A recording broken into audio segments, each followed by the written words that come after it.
That's it.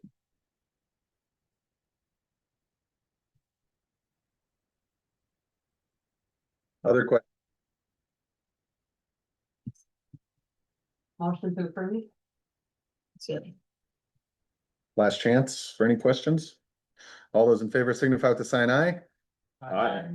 Opposed? And any abstentions? All right. We are going to take a minute here. Mark Estrom is here. Obviously, everybody in this room knows who Mark Estrom is, and Mark has been kind enough to serve our community for 28 plus years, let alone growing up in this community. And tonight we officially accept his resignation. But we obviously would be crazy to not recognize the sacrifice and the things that Mark's done for the city of Slater to put Slater where it's at today. So we're grateful for you and everything you did for the city of Slater. Thank you.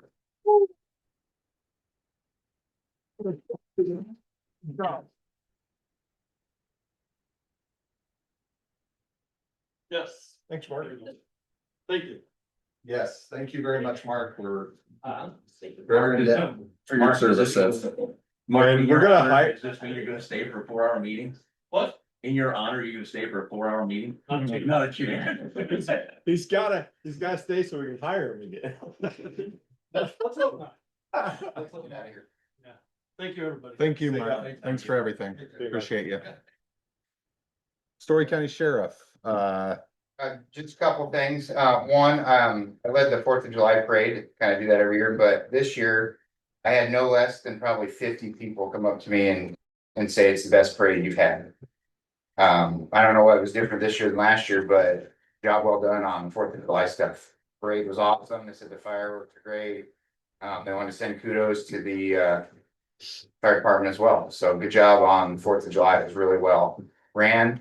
Parade was great, and I don't know how it was better than last year, but it was. So Good. good job. Second thing, last thing I have is Wednesday, rag come through Story County. Probably not going to affect Slater except for everybody at the sheriff's office is pretty much assigned 190th, because that's kind of where they're going through the county. So respond lower on Wednesday because everybody is going to be dealing with heat exhaustion, car versus bicycle, bicycle versus bicycle, things like that. We will still respond in a timely manner, but Wednesday, be patient because there's thousands of people coming through our county. Shouldn't be coming through Slater, but we'll slow down things a little bit. perfect. That's it. Anything for the sheriff's office? Appreciate you doing the day on the break. Yeah, you bet. It's good having your card. We'll do that every year. Have a Yep. good meeting. Thank you. Thank you. Appreciate you. Jerry? Okay, at the last city council meeting, there was a request from the city council to review the performance evaluations of city staff, and so you have a copy of those in front of you. But we did reach out to the city attorney, and his position on performance evaluations is that they're not public records. So that we're asking that you review them and then leave them at your desk, and we intend to shred those. In terms of some of the items that are on the agenda, we've got the trail site development, which is a reuse of the lot just north of the sports complex. That plat includes it's 4 lots for 2 by-attached dwellings plus an outlot, which is about 3/4 of an acre in size. You have the I-80 power site plan, which is Joe Stewart's project. He's proposing to locate on lot 6, which is on the north side of Sears Drive. And he's planning on building an office, shop and storage area in that building. That's about 12,000 square foot total. The urban renewal plan amendment number 3, which is in the area of the barbecue restaurant on Highway 210 west of the High Trestle Trail. The mobile food truck ordinance, the first consideration of that ordinance is on. We've got a request to consider the design to get Snyder Associates looking at the design of R38 or Lynn Street. And then a couple of hearings, setting hearings for the landscape burning amendment, seasonal water meters, and then Currently, we don't have language in our existing ordinance that addresses the maximum height by which a resident property owner would need to mow grass and weeds, so that's a proposed amendment. Lindsay and I met with the rep from Iowa Codification. I heard about this project when I first started a year ago. We're trying to codify all the city's ordinances. The state law requires that we do that once every 5 years. He is to put together a document for us to review. And he's intending to have everything completed so that the city council can set a hearing either at the August or September meeting. And again, the goal with that would be to post the city's code of ordinances on the city's website so that anybody that has interest in any of the city laws can easily access it. Whether it be a property owner, developer, builder, anybody that's has interest. The Boone County Drainage District, Story County Drainage District met last week to talk about the drainage tile that's under the barbecue restaurant property. They received an update from Tyler from Bolton and Mink, who informed them that there was an obstruction in that pipe somewhere in the underneath Highway 210. And he believes he did not know with his report that he thinks that there's additional obstructions. And so in terms of their action, the trustees asked him to do a further in-depth analysis and then come back next week, which is this Wednesday. And the site plan for the barbecue restaurant will also be on that agenda for consideration. The last thing is we posted for part-time seasonal position for the Public Works Department and preparing to post for Zach's position. We have his recommendation to appoint him as the Public Works Director. Any questions? Couple things. Yep. I don't know if you or Lindsay did this compilation of all of the economic development loans, but that's appreciated. I would guess no shoe. That looks like an older one. Yeah. It says through July 1st, 2024, it was attached to the packet. It wasn't actually in the packet, the PDF, but it was one of these other items. It was a year out of date, but I was just saying, I have a cleaner version of it. I assumed you probably did, but Yeah, I sent out letters to all the current people. Yeah. To let them know where they currently Yep. stand at the end of the fiscal year and to remind them. it's just appreciated having that history. I'll send you a new one. We all got an email from a concerned citizen about the fireworks. And I wonder if an action for Jerry is if Nastia could include that in the scoop. The one that goes out with the fourth information, maybe have something about. Like, this is the hours, this is the days. Oh, appreciate it, And then clean For up. the city's afterwards. ordinance. Yeah. And I don't remember if she did that this year or not. And the only other thing I can think of is having Harrison here the day after all the fireworks is closed. We thought we really had some places where people could let the city know or whatever. I don't really know how to handle that. Fireworks are legal in Iowa.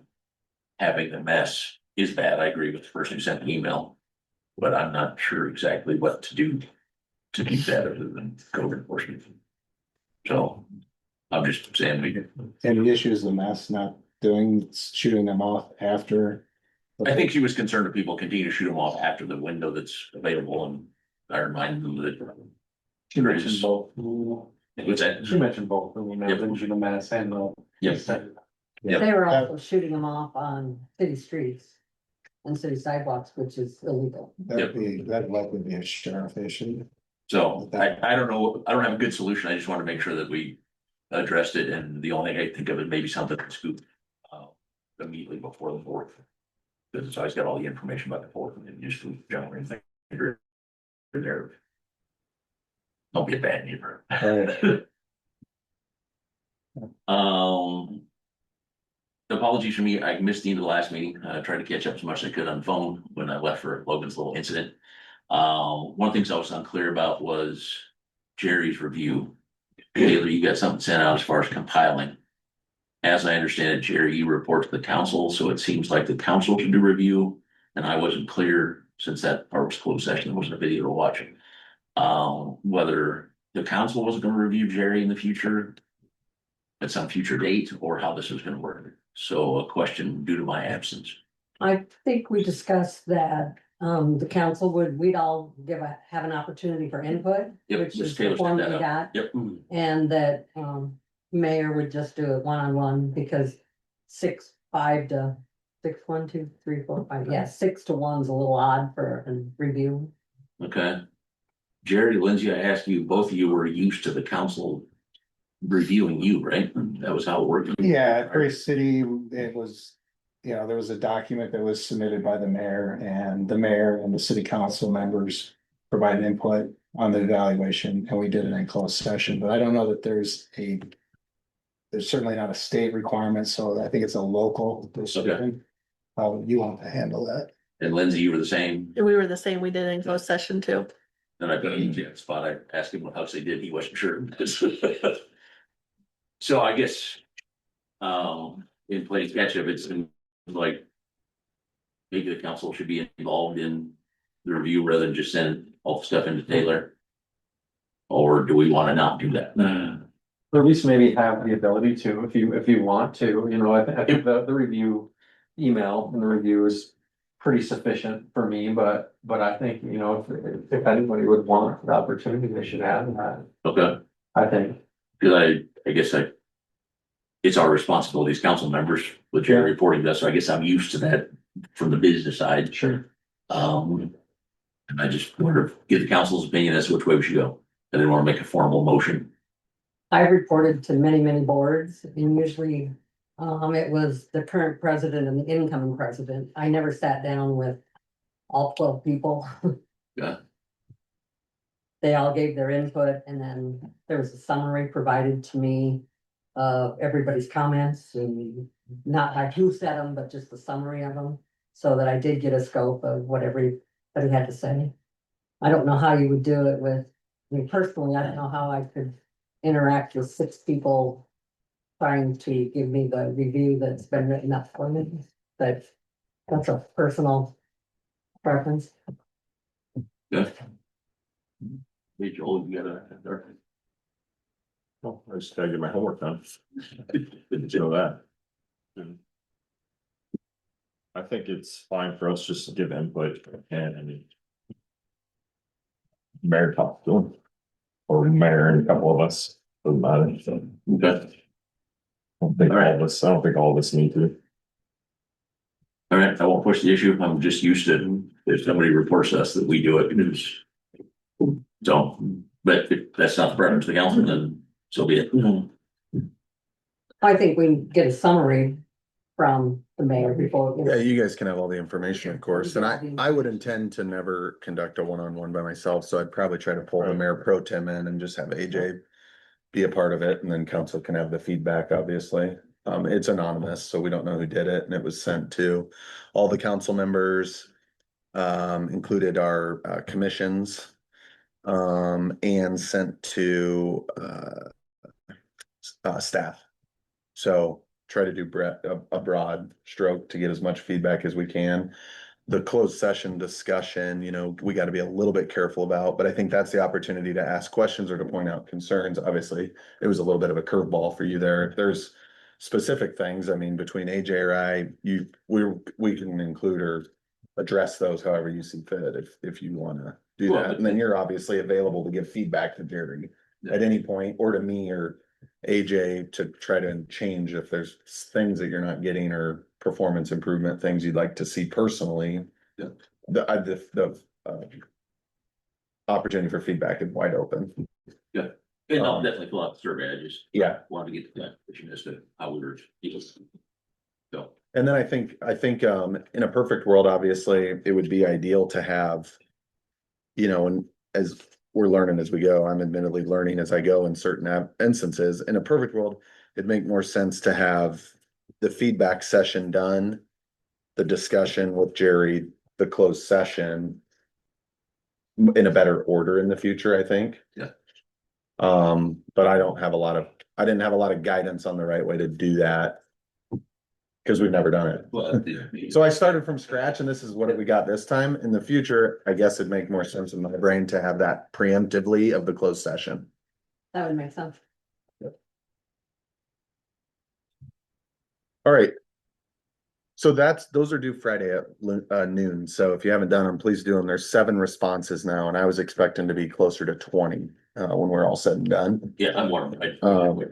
No problem at all. The emergency management, the Slater Story County Emergency Management, if you guys didn't know this, they were able to get a grant for some of these Jackery portable chargers and with solar panels. So the event of a catastrophe, we could power a laptop or whatever. We are going to be getting one of those pending Zach going through the 10 minutes of training that it takes. The drainage ditch, just some update on this, right? We're doing a comprehensive plan now where we try to look into these things. Our comprehensive plan was out of date. We haven't thought about or looked into drainage, right? Forever. We discover a 36-inch tile through this economic development project. It presents a broader question about the quality of the tile, the condition of the tile.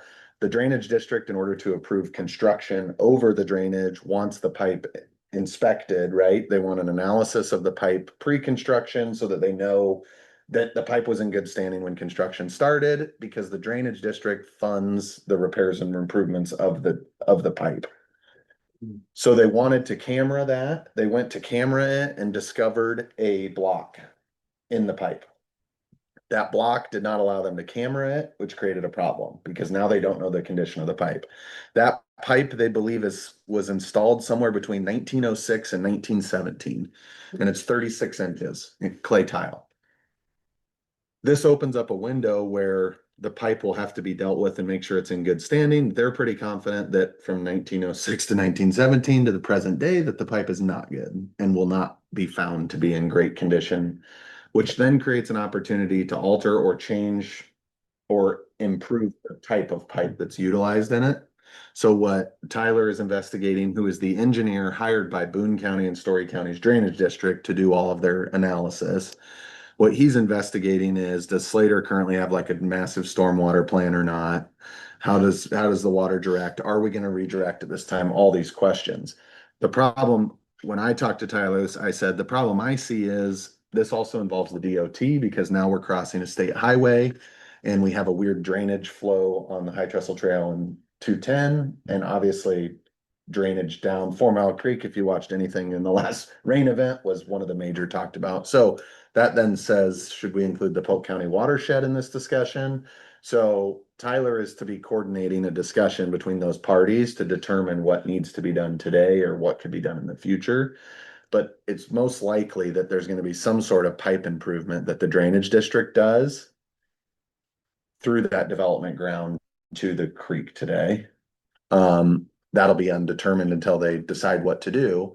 And then that raises the question of, do you want to put it back in the exact same route, or would you rather reroute it into more of a right-of-way area and put it in? And then in the future, as for further development north goes, you look at piping that pathway at that point in time. But we don't really know what the solution is going to be. The drainage district will pay to go in and replace the pipe where it's ruined, The drainage district will charge the landowners to replace the. which they're the members of the drainage district. They are the drainage district. So they'll pay to replace it. So that's Wow. where that condition is. But it opens up just that broader discussion about should the stormwater and tile, all that come into play in that area. But I think gets a little bit broader when you have the DOT and then you got Polk County, you got Boone. The majority of the district is in Boone County, so they're kind of the really controlling portion is the takeaway, I think. So it's a bit up in the air right now. Follow-up question to that. One of the things we talked about was, is that going to be an extension further to the north for that development? One thing I would make a motion, a request of Jerry is make sure we have clarity about where that goes through and what rights we will have, because It doesn't go through on the land north of our land. It comes over. 500 on my property. okay, so where it diagonals across the restaurant, it doesn't keep diagonally across there? Yeah, It goes across the 80 that's owned by Corey Okay, that's what I Hill. thought. So Yeah. our Oh. road, where it looks like it exits the restaurant, oh, yeah, looks like it is going to cut off our road, and if we can't put a hard surface road in there, then there is no road to Hillabos. Sorry, the property to the north. keep in mind that that tile goes under lots of roads. Agreed, and I just don't know the rules about hard surface, and if we can't run that road any farther than we're planning right now, and it's not a benefit to the potential development to the north, then we may need to rethink some of those things. So I guess, Jerry, a request of you is, as this stuff comes together, find out what impediments this is gonna create in that 80 acres that could affect us or the owner, or any plans he has. And if there's no chance of that road going farther north, then a driveway directly to the restaurant is much more economical than a road to effectively nowhere if we can't go any farther north. We can go over it. As you go over it, you inherit the costs associated with if it has to be torn up, right? So if the drainage district will approve, They can't put hard surface over the top of it. they will let you do that. But you inherit the cost associated with tearing that up to replace it should the tile have an issue. Okay. But the reality of what they're wanting to have a discussion on is that the route of the whole entire tile changes. So I think what the discussion's gonna breed is a route that adjusts the tile Okay. and turns more into storm sewer. That then the north 80 would tie into in some format. Yeah. But I think what we don't wanna bite off, the same way that this group collectively agreed to an urban road and instead of a rural road with storm sewer on the existing, kind of the design at this stage. Is when the landowner, and if the landowner comes forward and when they do, to develop that. We will basically, or hopefully future councils, who knows if we'll be here, because it sounds like it could be. A decade, but we will then, our councils will want to utilize TIF or whatever resources they have to make that pipe get redone. Into whatever our comprehensive plan identifies, needs to be in that watershed. But the tile can be rerouted, the tile can be constructed over with roads, but it would be to our expense if something happened under the pavement of the road. They would have to sign off on that And that's what I just through want the to drainage district. before we make the final vote on this, that we have full clarity as to what responsibility we're accepting and what future development can happen associated with it.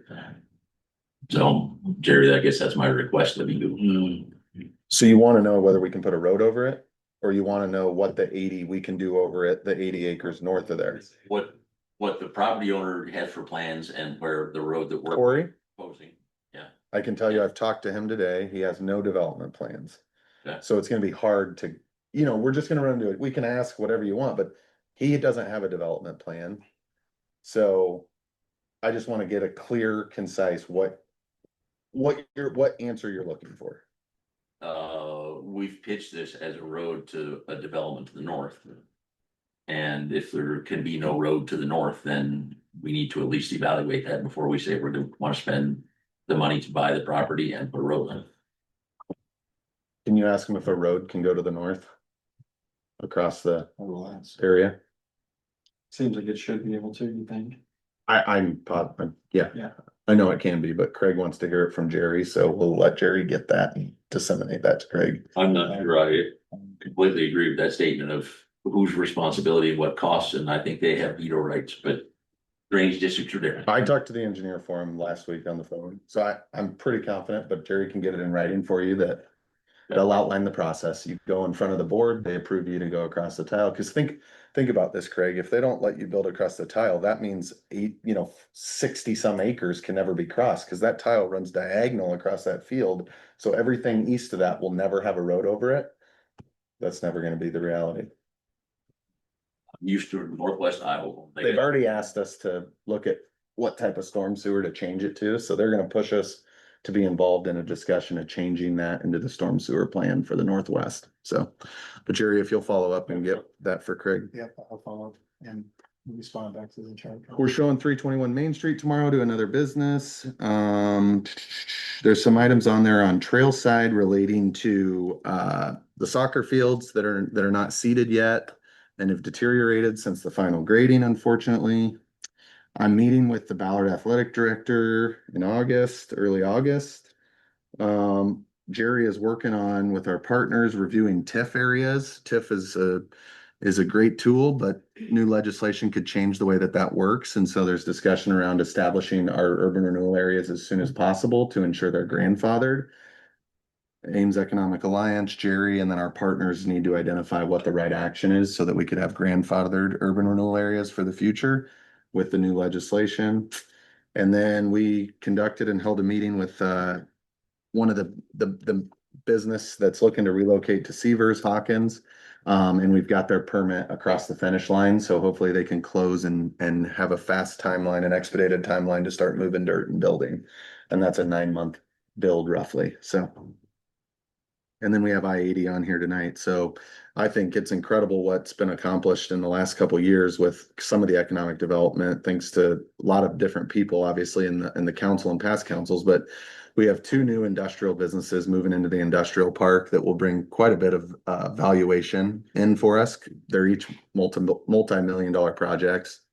We got Home Needs here at the finish line. Their opening date is slated to be the first week of August. They'll have a ribbon cutting. So that's really exciting for our Main Street growth. And then we obviously have prospective restaurant that's, I think, the restaurateurs invested money, invested significant dollars into engineering at this point. So if we can get over the final hurdles, I'm very confident that we're going to see that business come to reality. So I think it's exciting economic progress, development progress. Council, any updates or any questions for me? What's this Pitts lawn care? You'll see that. We're going to go through an agenda item on that relating to nuisance abatement. We can touch on that down there. Everybody good? Okay, we're gonna move down to a public hearing now. This is ordinance 321 for mobile food trucks. And this is the public hearing. So what we're gonna do is we're gonna open the public hearing at 6:29 PM with the roll call, and then we'll take public comment relating to the ordinance. Julie Weeks, Here. AJ Strumper, Here. Joel Newman, Here. Russ Terhar, Here. Craig Conlon. Here.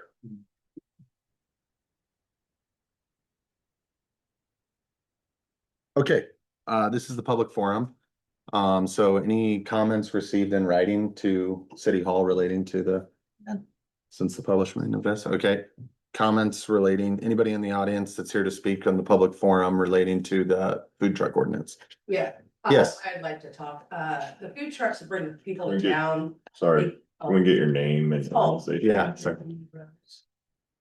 Rose, resident. Thank you.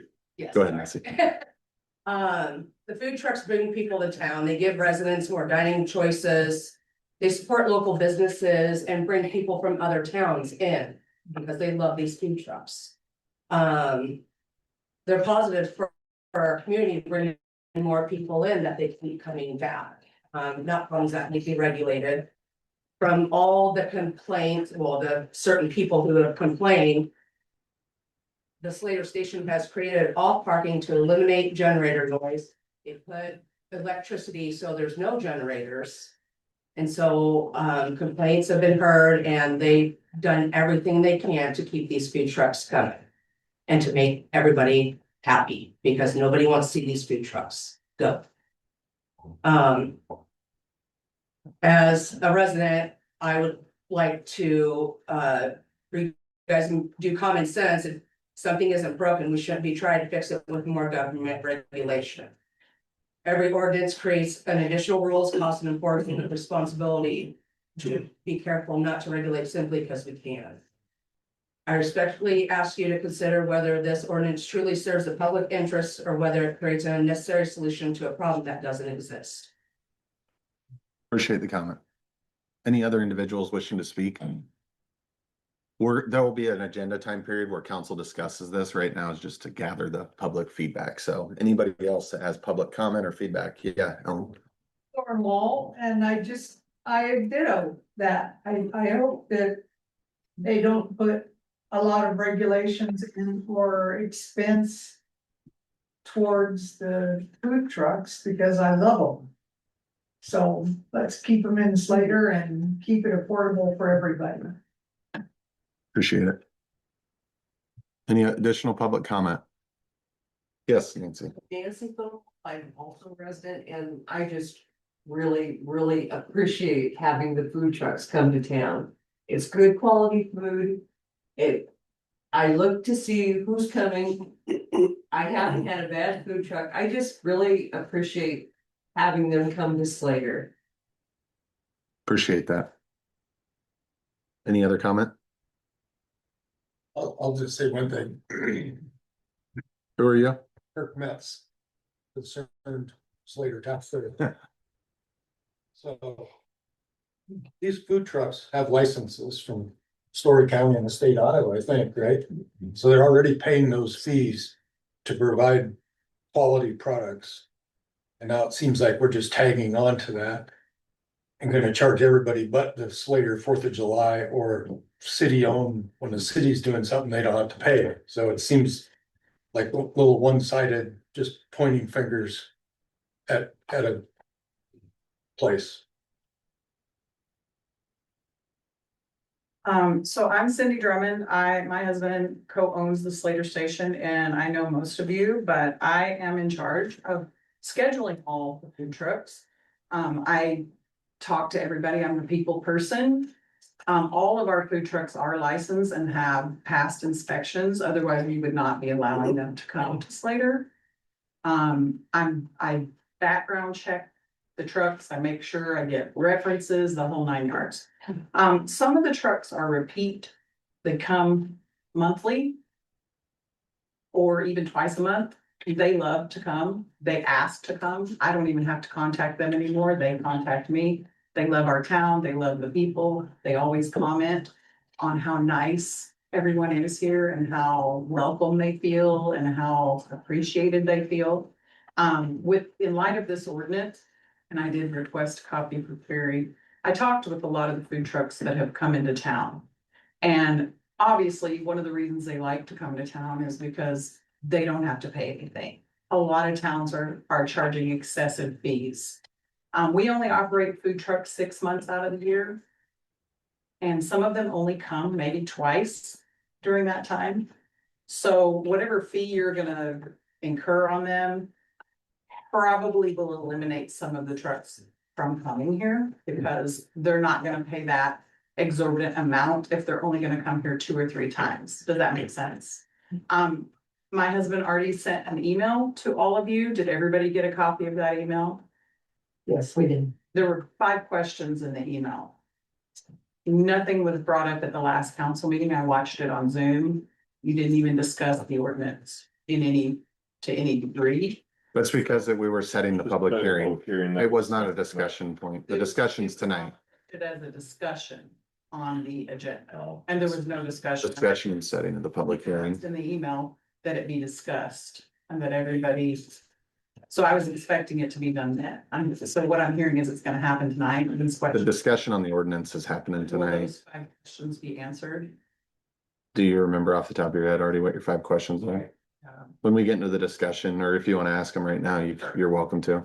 So having kind of piggyback on what some of these people said, the town loves them. If you took time to just ask residents, and obviously some residents have come, but if you just took the time to ask the residents, I think that would be mostly positive. And everything that the city has asked us to do, we've done to try to play nice. We've moved them off the streets. We've put in the power. They plug in now. There's only been 2 trucks this season that were unable to plug in because they didn't have the right adapter, but now they know they have the right adapter. So generator noise should be no longer an issue. Unless it's a new truck that doesn't know, but I try to communicate. I've got a picture of the plug-in and I send it to all of them to say, hey, we have this new spot you can plug in. So as the person that has poured my heart and soul into bringing these food trucks to town, and I get requests every single week, I get a customer that says, hey, this food truck, I just had this food truck, can you try to get this food truck? And so I try to get all of the food trucks that people ask for within reason. Some food trucks charge money. And we don't have any of those food trucks because it's sometimes what they charge is just out of our ability to pay. And a lot of the people that frequent the food trucks don't even come to the station. They come to get their food and they take it home and they have a meal, or sometimes they'll come onto our patio and sit and bring their family and have a meal. So I guess when we get to the discussion part, I'm just interested to hear the questions that were posed in the email, because Artie and I, we kind of talked about it and I helped him craft that email to send to all of you. So. I think that's all. Will I be allowed to interject during your discussion? We'll let you engage, yeah. I usually run the meeting that way. I try to keep it collaborative and engaging. Any other public comment? All right. We're going to close the public hearing at 6:38 PM and go back into regular session. With regular session, we're gonna do a roll call. Julie Weeks. Here. AJ Strumpford. Here. Joel Newman. Here. Russ Turhar. Here. And Craig Conley. Here. Okay, she'll never be able to read that handwriting, but it is written down. As we move to the first reading of the ordinance, 321. Heather, did you want a copy of the letter? I have it right here on my Oh, phone. okay, sorry. Yep, it was on that Monday. It was Okay. sent the Monday of the council meeting, midday roughly. Yeah. I have those questions here. And Artie, you said in that, respectfully ask the statement be included in the record for tonight's meeting. So I'm happy to read the email, to put it in the record. Well, the city has the authority to regulate businesses, and those regulations must be based on clear public need, documented concerns, and equal application of the law. In this case, the ordinance appears to be narrowly directed at one business in our community, the Slater Station, rather than addressing a broader public issue affecting multiple businesses or public safety concerns. To my knowledge, only one business in Slater regularly hosts food trucks. That means this ordinance would not function as a general policy. It would be targeted restriction affecting a single business and the mobile vendors who serve our community. That raises an important question for all of us. What specific problem is the ordinance trying to solve? And is there documented evidence that justifies it? Before moving forward, I respectfully request that the city provide clear answers to the following questions. What specific public health, safety, and welfare concerns necessitate this ordinance? What documented complaints or issues have occurred that justify these restrictions? How many businesses would be affected by the ordinance? Has the city considered less restrictive alternatives? What steps have been taken to ensure the ordinance was developed without undue influence from personal conflicts or individual threats or interests? We have made good faith efforts to work with the city. Food trucks have been moved onto private property and efforts have been made to reduce noise and eliminate generator use. We have complied with all prior requests. Despite that, additional restrictions continue to be proposed without clear evidence of a broader community problem. There is also growing concern among residents about the timing and focus of this ordinance. Concerns about food trucks became a significant issue only after a new council member began serving. And public statements have been made expressing opposition to food trucks in general and negative statements towards our business. Whether intentional or not, what an ordinance appears to align closely with personal opinions and impacts only one business. It creates an appearance problem that weakens public trust. I want to be very clear. I'm not asking the council to ignore any concerns. I'm asking for fairness, transparency, and consistency in how we regulate businesses in Slater. If they're legitimate concerns, they should be supported by documented complaints, measurable impacts, and solutions that apply fairly across similar situations. not regulations that effectively single out one business. The ordinance appears to be unnecessary ordinance that does not serve a clear public interest. For those reasons, I respectfully urge the council to table this ordinance tonight and direct staff to work with all stakeholders on a fair, transparent, and evidence-based approach moving forward. If you take the time to reach out to the community, I think you will find that many enjoy the options the food trucks bring. Slater can support small business, welcome entrepreneurship, and still address community concerns, but only if we ensure that our policies are applied fairly and not narrowly targeted. Thank you. Artie or Raymond Drummond. Okay. So this would be an area where there's an opportunity for some discussion relating to the ordinance. Really here, in order to move the ordinance forward, it's a motion to conduct the first reading. You can waive the, conduct the first, waive the second and third.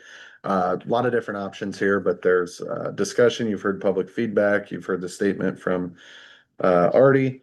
So I just would open the floor for any discussion the council prefers to have on the topic.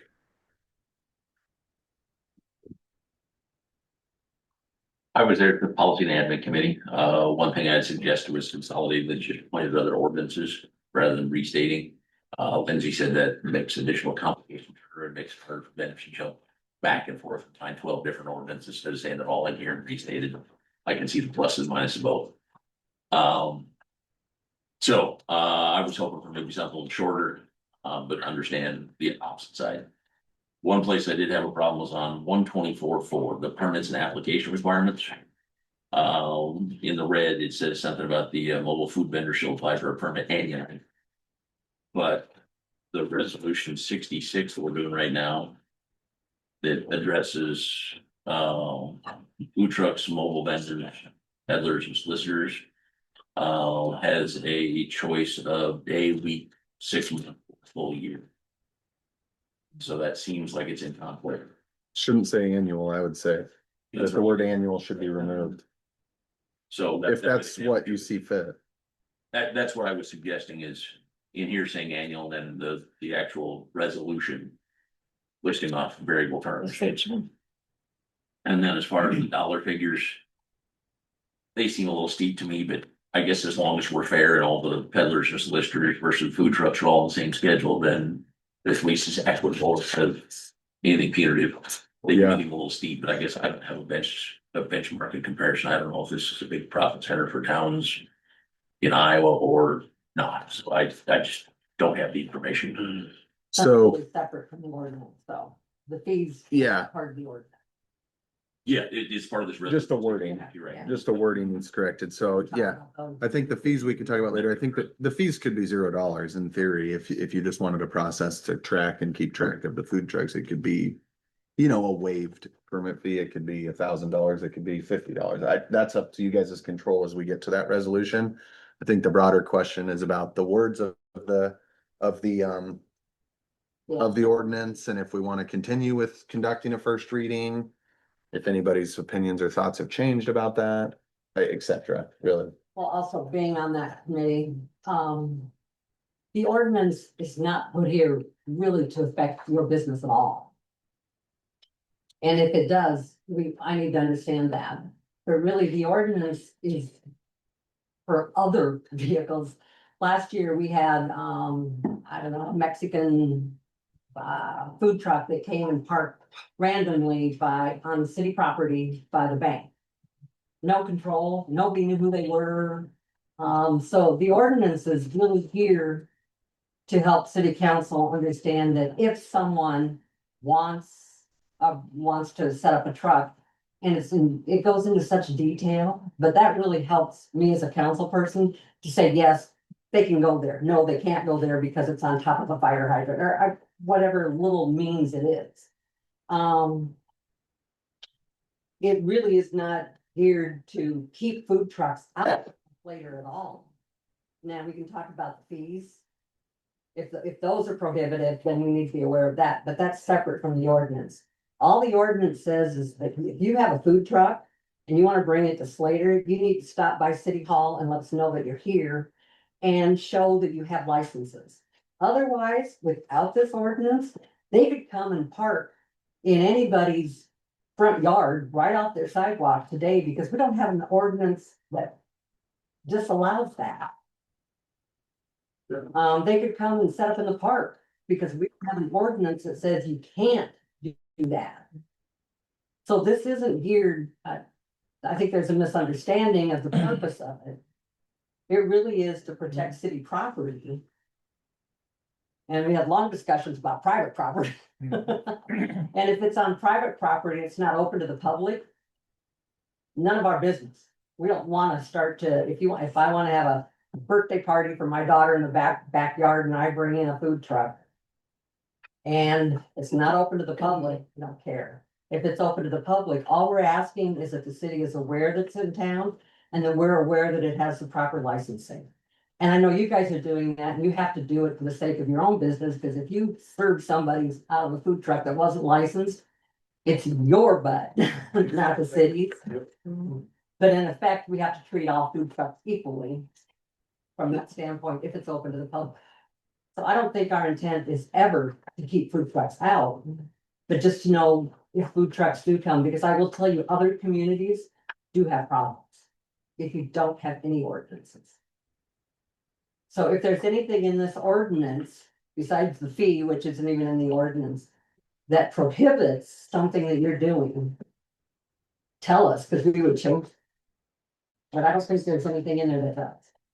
I think just the fees was what was basically my concern. Okay. So I mean, I'm all for having the ordinance. I agree with you that without some type of ordinance, they could park anywhere they want. Literally, they could start lining up down your street without you even knowing that they were coming, which I don't think you want either. I don't have a problem with the actual ordinance. I just Okay. didn't want to price ourselves completely out of not being able to, Okay. have it. So. Are there any other comments about the ordinance then itself? Well, it seems a little excessive. I know what you just said is that we have to protect the city. It just And makes it I get easier it. for us. I know. I get we it, but went it's like, through it. it's like, wow. And the one Mexican truck that you're talking about, I do remember that truck. And I don't know who they were or anything, but when we've had them at our place, even before we put the road in, I say we, I have nothing to do with the road. I don't do any manual labor. I just am the social media manager. But even before we put the road in, that we made sure that they were parked correctly. Story County Sheriff came because they got a phone call about noise. They came because they had to respond. The Story County officer that came, he basically laughed. And he said, there's nothing going wrong right here. You have your cones out, you're not violating any parking rules, anything. So then we dealt with that. No, we don't want to park there. Okay, so we found a new way to park, but we, even with them parked on the private property, we have to make sure that they're parked safely and people can get there and, you know, place their order and all that kind of stuff. So We're not here to legislate any of that. We're not here, but I just feel like when I looked at that ordinance, it feels pretty legislative. But I get now what you said about protecting the city, that makes perfect sense to me. And when we get to the fee part, we'll talk about, it will be prohibited for some of these trucks to come to our town. We will lose them, let's depending on that, but we that, definitely need to hear your opinion on that. yeah. I do have one question though with that you guys are wanting to know when they do come into town, how are they supposed to get you copies of their license if they come when you guys are closed? They have to Because a apply lot ahead of of them- time. They all have to have them. Yeah, well, I mean, they have them all in their trucks. They're right there in their trucks, but a lot of them. Normal, for good food trucks, yes, I have dealt with food trucks that have come in and have been unlicensed. In a, trust me, Because they couldn't prove that, but we don't want, like you said, we're not. You're not looking to gonna- Make anybody sick, so we make sure, and I personally meet each truck. I look in each truck, I actually even got to walk in one of the trucks, cause the guy was like, come. well, you're braving it check out. It was hotter than all get out, but I went in there, they had their thing, whatever. Yep, So I feel like the trucks that we have would easily be able to provide you with whatever information you're looking for, because we're not gonna have them if they can't.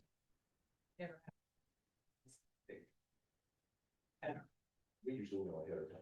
Yeah, we know. Anybody well, that's I plan- invited in is We gonna don't be, have not time. gonna be a problem. It's the guy that shows up. I plan 3 months at a time, so I mean, I could give you a list of Yeah. food trucks for every week, for up to the, 2 to 3 months out. And none of that's even gonna come before council. I mean, it's only gonna become before council if it's an exception to any of these. Trust me, we don't, I mean, we're not here to go, yes, that food truck can come to town, no, that one can. That's- Yeah, thanks for the. Yeah, we'd like to have shorter meetings, so I don't wanna extend that with 10 food trucks going. I think, I have the same concern about the administering of the policy, right? Like, cause it's one thing to sit behind this desk and create ordinances, and we've done that. And then you look at the enforceability of an ordinance when you don't have sheriff presence or you don't have a local police, a cop. I don't like the concept of like, oh yeah, great job, we passed an ordinance and now nobody needs to follow it, cause who the heck's gonna enforce it? I don't like that. I do like the we take responsibility for understanding and have something in place so that we do have recourse in the event something negative does impact the community or that. I think the steps you guys, the complaints that I've been a part of in the 3 years I've been here, a lot of it was noise and a lot of it was safety, public safety on public streets, risk that a food truck on a public street possesses or passes to a city, because ultimately we'll always be viewed as a pocket that can be sued in a lawsuit with a food truck on a street that causes an accident. So I think there's some logic in some of those things to create some regulation or control or oversight in that for the protection of public safety, for public health in terms of the quality of who's coming and not. I think the steps you guys have taken, Artie, you and I talked about this for a long time, and I wish it would have happened faster, but it happened. And I'm grateful that you made an investment to remove the trucks off the public street based on the concerns and made an investment to allow electrical plug-in to deal with generators like that. So I don't want the discussion to not recognize that we're not ignoring that you've made financial commitment to better cater to the food trucks and address some of the concerns that were made. I think the fee is where the opportunity is what I hear. And then I would just say, correct me if I'm wrong, but you guys did help with crafting of the ordinance or sat in feedback initially with it, right? Just once, yeah. Okay. So I think the question just rises for the council, right? The reality is we need a motion if you want to conduct this first reading and move on. Or if there's no motion, then we're gonna move to I'll move to the approve next. resolution. Whatever number it is. Ordinance 321. Ordinance. What happens if we change the fees and it just says permit fee? Those aren't part of the ordinance. Yeah, the fees will be. I know, but it's a line in here about upon submittal of the license application, an applicant shall pay the clerk, the applicable, so then. It just. Don't. We keep our fee structures separate because if we put them into the ordinance, we have to redo the ordinance every time we change a fee. Understand. So that's why we do that way. Fee can change, the ordinance doesn't change. Okay, so there's a motion. Yeah, one question, and it's because I was lazy. The noise component matches the noise ordinance, right? Yes, I think Jerry looked that up, right? Yeah, I added I was that. lazy. Cool. Thank you. To match the city ordinance. Do Okay. this, the match. Yes, They match the ordinance. The noise ordinance. I'll read it. It says operate that's, Like we did it for the. under 124.10 general rules and regulations. 2 says no mobile food vendor shall do the following, and it's K, operate a generator that is not in compliance with the city's noise ordinance of a maximum 95 decibels and 65 decibels between 8 and 6:59 AM Sunday through Thursday, and 11 to 6:59 AM on Fridays and Saturdays. If necessary, soundproofing can be used to reach the desired ratings. And then lastly, it says generators that are unable to be operated within the aforementioned decibel rating shall not be used. So this It was, matches. just had a lower one. It did, 'cause that was first time I looked at it, but yeah, but. We We would changed be, that. we would be in compliance with all of that because we're always in compliance with the noise ordinance as it was written. Because we close at 10 and our food trucks are gone by 8. So. Not a mention today. A motion's on the table. I second. Craig second. This is an ordinance. We're just conducting the first reading per the ordinance, and so this will be a roll call vote. Julie Weeks, Aye. AJ Schumfer, Yes. Joel Newman. Aye. Russ Terhart, Here. Craig Conley. Aye. Okay. So the first reading's conducted. That's the first of 3 readings, so you'll see it on the agenda the next 3 meetings at least, unless one is chosen to be waived. We need to open another public hearing on amendment number 3, Slater Commercial Industrial Urban Renewal Plan. Could we alter the schedule and talk about fees? We while cannot. we're there? We cannot. Okay, fees. That we would have needed to do that during the approval of the agenda. We're gonna open the public hearing. It's 6:57. Let's roll call the public hearing. Julie Weeks, Here. AJ Schumfer, Joel Newman, Here. Russ Terhart, Here. Craig Conley. Here. All right, public hearing's open. Any public comments relating to amendment number 3 of the Slater Industrial Urban Renewal Plan? Have we received any written comments? No. We'll close the public hearing at 6:58. Roll call back into regular session. Julie Weeks, Here. AJ Schumfer, Here. Joel Newman, Here. Russ Terhart, Here. Craig Conley. Here. Resolution 62, amendment to number 3 Slater Commercial Industrial Urban Renewal Plan. Council discussion, conversation. Or a motion. It's all about it, all being codified and getting, is that the same? This is all about making sure the urban renewal plan is set up, designated the right way. To create a pathway on the Boxcar Barbecue development to utilize the TIF funds in the urban rural area and also for that additional taxable value to grow the TIF area as well. Make a Is that a motion. fair understanding? That is fine. Okay, Make a motion to approve resolution 62. so a lot of legal jargon. Second that. Any last discussion? I continue to object to using the TIF for this, and I don't think it's appropriate. That it should be a TIF back rather than $6 $50. I don't think we're necessarily deciding that. What's that? What do you, hold on, just. I didn't think it was in here, but then you said it's how we're gonna pay for it with TIF. This creates the avenues because the urban renewal area and that allows us, because the urban renewal area is set up the right way, that it can be used that way And even not. and it No, captures. we're not deciding that Okay. Boxcar Barbecue is gonna be paid through here. Okay, Necessarily. it's just added to the. It creates the area. Right. Okay, all right. It creates the option. It opens the area, which I think we've already determined that that's a funding mechanism, but it aligns that funding mechanism that council's approved. Okay, I just wanna make sure I wasn't fighting off the wrong thing, so. All right. All those in favor signify with the sign aye. Aye. Opposed? Any abstentions? Ordinance resolutions, resolution 64, approving trailside development plat 3. Questions about this? It's been through P and Z and been approved. There was some conditions. I think those were all agreed to. We're just looking for a motion to approve the development plat 3. Approve resolution 64. Second. Final discussion? All those in favor signify with the sign aye. Opposed? And any abstentions? Julie's One abstention. abstaining. I was gonna say. 65, appointing Zach Smith as Public Works Director, 42.55 per hour.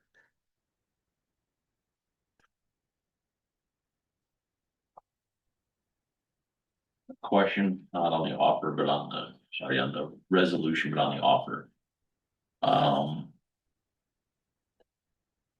It says, well, the workday is 7 to 3, that's 8 hours, it's paid lunch. Mhm. Okay, I forgot that. All right. Second is, another $1.50 an hour for licensure. I lost track of the job requirement. I assume the licensure was already required to be the director. He is the city's operator. in the water and the wastewater cleanup plant. Okay, so this is a moot point, the buck and a half for. He's not gonna get a buck and a half on top of the 42. The 42.55 is inclusive of the certificates he already has. Okay, and he doesn't need additional certificates, he already has all. He could get additional certificates. Yeah. Our I don't think our certification process limits you going and getting certifications. Okay. But it's a certificate, we'll pay for ones we need, not ones. Right. If he gets a CDL, we don't wanna pay him for it. Applicable to the city's plans, is that what you said? Right. Okay, all right, I just wanna double check, I was assuming he had all of the licensure he needed for the role that hiring for. Yeah, there's actually one, with regard to, I think, water distribution or water treatment that he's done all the studying for, he just needs to take the test. Okay, so if he passes that one, then this goes to 44. Well, the current policy does allow for $1.50 increase. Correct, and that's what I'm asking, so if he passes this test, That's what I would okay, state would be the case. just to get the condition of employment that he has to have those certifications. Yeah, and the 42.55, that's the center of that range. I believe this is a certification above what maybe the minimum certifications are for our sewer and water. Okay. It's not a huge deal, I just was surprised that we were paying for additional certifications, right, this would be already had. Well, the city's policy in the handbook, it says that that's something that's accepted. Agreed, but- If they obtain additional certification, that we pay $1.50. Agreed, but if that's the requirement of the position, then. It could be a requirement and you get compensated. But if you're not qualified for the position, you don't get the position until you fulfill those qualifications. But it sounds like we're only off by one, so I won't Yeah, I ride mean, on this one. Zach is qualified. He's got, I Yeah. think, 12 years of experience working Okay. here, working in West Des Moines, Yeah. City of Ankeny. And the compensation is in the center of that range. We did a review of salary ranges for I remember doing that. different positions. I think the entry is like 72,000, the max is 105, so this is right in the middle. Yep. And based on his experience and certifications, we thought that acceptable. Didn't policy and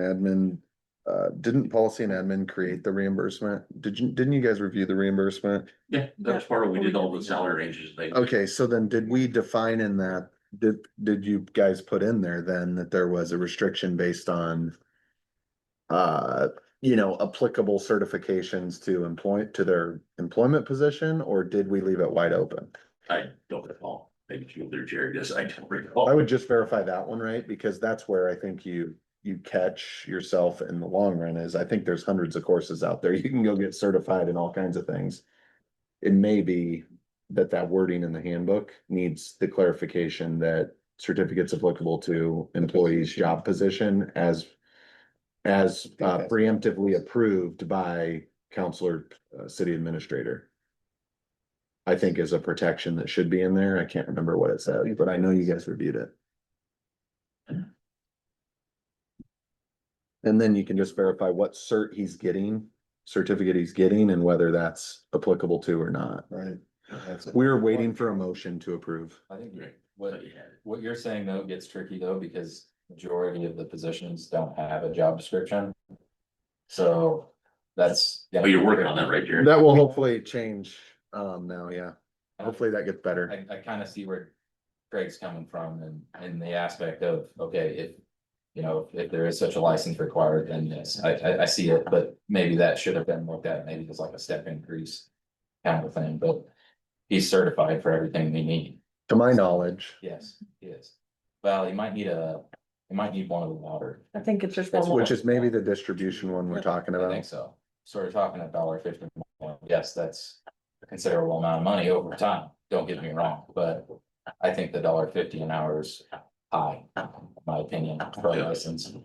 But that's for another. So That's based on another policy that's already. That's this that's is- for another discussion. this is So pretty- I'm not gonna. Yeah, and this is Talk pretty into easy. this. If the council's concerned about the additional $1.50, then just say the 42.50, taking into consideration the additional taking into consideration the $1.50 of him passing the last license. But is this gonna strike him as a curveball? I don't think $1.50 either way is gonna ruin a good thing. I don't wanna lose our. Well, you guys gotta decide if you care about the $1.50 on 2080. That's why I let it go is. Yeah. If you're worried about I'm not gonna- I'm not gonna worry about the it. $3,000 for the year. Something we're squared away in the future that. But my only point was, You're. go back to the policy and admin, it's gonna be hard to do that if you don't have job descriptions for it.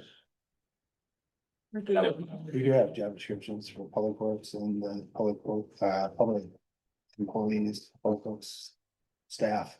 They all fall under the same job description? No. No, they all have. Okay, yeah. Yeah. I thought you just said you had them.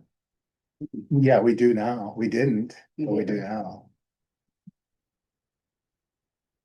Okay, motion approved for resolution 65. Okay, Second. all those in favor signify with the sign aye. Aye. Opposed? Any abstentions? Resolution 66, addressing fees for utility billing, rental fees, peddlers solicitation, and mobile food trucks. We can open that discussion there. Some cities go crazy and they have high amounts based on the fact that the truck doesn't pay property tax. I don't think that's an issue that we want to address this later.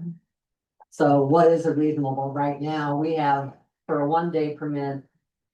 I do think the peddlers and solicitors, it's nice, I think, if they align with each other. That's kind of what we're thinking. So they had 1 day, $50, 1 week, $75, 6 months, $100, and 1 year, $150. Input, I'd like to see the rates drop for like a day. And if we're not in it to make all the money, then let's prove it by dropping the rate. Well, I And then talked to, also make a sliding scale of some aspect of, okay, you've made it, if you've come, say we make it $25, you've come. You paid that $25, $150 worth, you've now paid your year. Does that make sense? And that's for the mobile food truck? Yeah. I mean, that could be for both, same, I'd like to see the peddlers stay where it's at. That's what I'm saying. Knocking on my door, so. well, we don't get that many of them, that I don't think it's an issue. I talked to a lot of the food trucks about it. Ankeny and Des Moines, obviously, they charge the most. But they have a lot of businesses that use food trucks. Here in Slater, we basically just have one. And since it's a city event. And then those fees don't even apply because they're gonna get waived.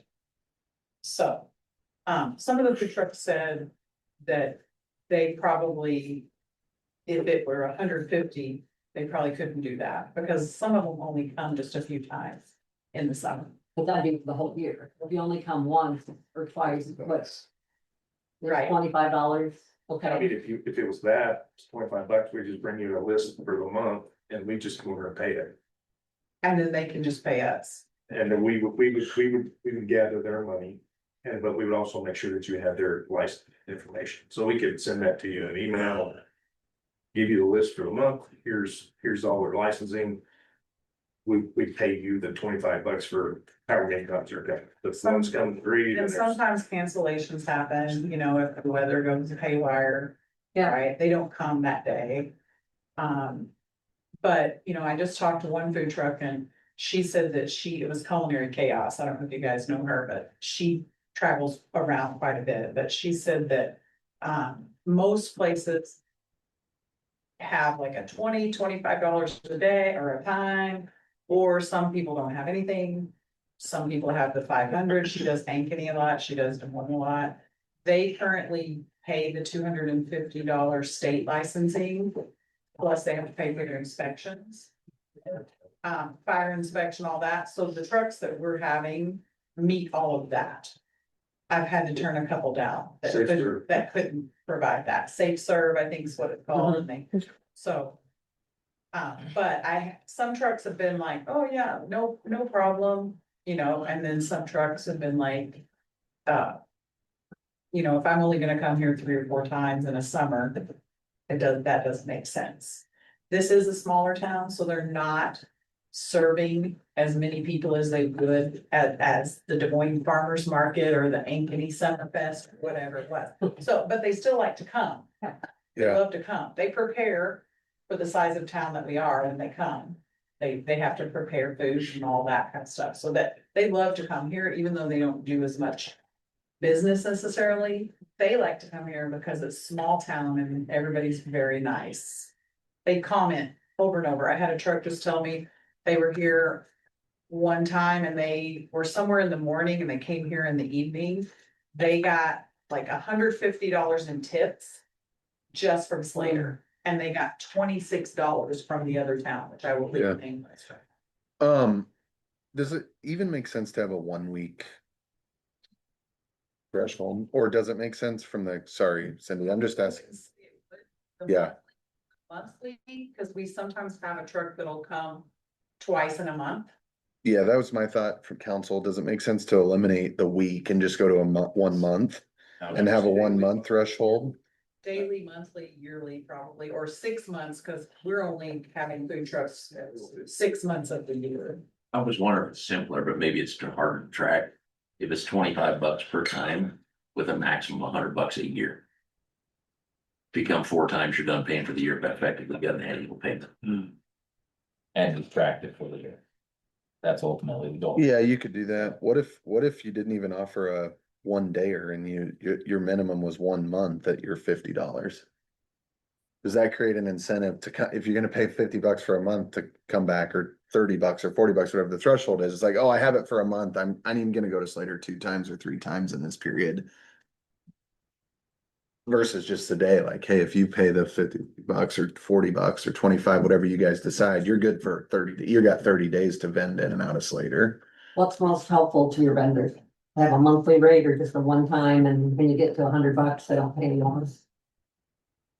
Me monthly, you Hmm. really only get them every 2 weeks, so they're gonna pay a monthly fee and maybe only come twice. Cause you just wanna keep that rotation of different ones and not have the same ones back, so. I don't know, Yeah, I don't if a schedule- daily use and then them only come, once a month. Kind of like Craig's with the sliding scale for a year. So you do it daily, and then after you hit your 4 times of daily, then you've made it. You got a max, I kind of like that. It's just a little bit more tracking, right, on the back end administratively. Yeah, but I was trying to think of it that way, we can keep the food trucks and the peddlers and solicitors. I'd rather see the peddlers and solicitors stay the same as what it is proposed myself. All right, I was just thinking But- easy to administer. I understand Same that, rules for but if we're doing this on a sliding scale, the 1 week makes sense to a peddler and solicitor. Doesn't make sense to a food truck, right? Yeah. 6 months makes sense to a peddler and solicitor, doesn't make sense to a food truck. So I don't think we can keep them on the same scale. Okay. I was just I like. think they fall under 2 different categories. I understand that they're wrote here that way. But don't think that they fit the same category. Change 1 week to 1 month. Trucks make people happy. Yeah, Do we really wanna give peddlers the right? to- Let's be honest, why don't we just go to 3, what if council moved to 3 brackets, 1 month, 6 month, 1 year? We eliminated the 150 and we shifted the 50, 75, 100 down. Then you're getting what you want. $50 for 1 month, $75 for 6 months, and 100 for 1 year. I think a day makes better Not sense. necessarily, it just. Well, it would depend, because like if a food truck only comes here one time in a month, $50. That's pretty steep. If they come here twice in a month, that's more manageable. If they come here, rarely do we have one come 3 times in a month. Only if we have a cancellation and somebody has to fill it in, or if we can even get a fill in. Because a lot of times if somebody cancels, I just write it off as a cancel. I just Mhm. post that they canceled because, they have truck problems. They have this, they have that. The Chinese Yeah. food truck had a wreck, was out of commission for like 3 months. So, and everybody's learning about that. But I think it just depends upon the truck. I think when you start charging, there will be trucks. No matter what you charge, that will probably bow out. Yeah, Because they're just, they're not guaranteed. Right, unless we would. Pay it, because they're not guaranteed. They don't know when they show up on a Thursday or Friday night. yeah, They don't know how many people are gonna come eat at that food truck. They know approximately, especially if they've been here. But we also don't schedule, I try to schedule different types of trucks every week, so you're not gonna get a Mexican food truck twice in 1 weekend, you're gonna get a mix up. Of all Yeah. kinds of foods. So that's why I'm saying, like, they may not come. There might be a food truck that's only available to come twice in a whole summer. And then that would be, you know, different than the truck that gets to come 6, 7, or 8 times in a summer. Does that make sense? Yep. What does council want to do on the schedule there? I like the 1 day sliding scale for a year. And then leave the solicitor for 1, Can you track that? Do you guys have the ability to track So how that? many times? 4 times? 4 times. Once you've met your $100, then you've made it for the year. 4 times is 100? It's easier to finish your. Gonna be tough to track, but Well, I'll have my calendar, just follow it on Facebook. You can track it, because I post it monthly. Well, you'll be issuing a permit every single time. Yeah. The goal, the theory in changing the fees to where the incentive is to go to a longer permit is less administering of permits, right? If it's $25 for a month and it's 50 for 6 months and you're a food vendor, you're gonna go, oh, I'll just pay the 50 for 6 months and move on. So if the fee price threshold is higher, it'd be a lot easier for us to issue each one of those food trucks a $50 6-month permit, if that's what the goal is, and be done with it. Then them calling every time they want to come here for a 1-dayer and us tracking it and, oh, wait, sorry, I marked that down under the wrong one. And I just think let's incentivize them to pay a 6-month food truck permit rather than the logistics of having to get one. Did that, if you did that, I feel like a lot of the trucks would just come in right away and get it taken care of, pay the $50 and be done with it. And then there wouldn't be an issue.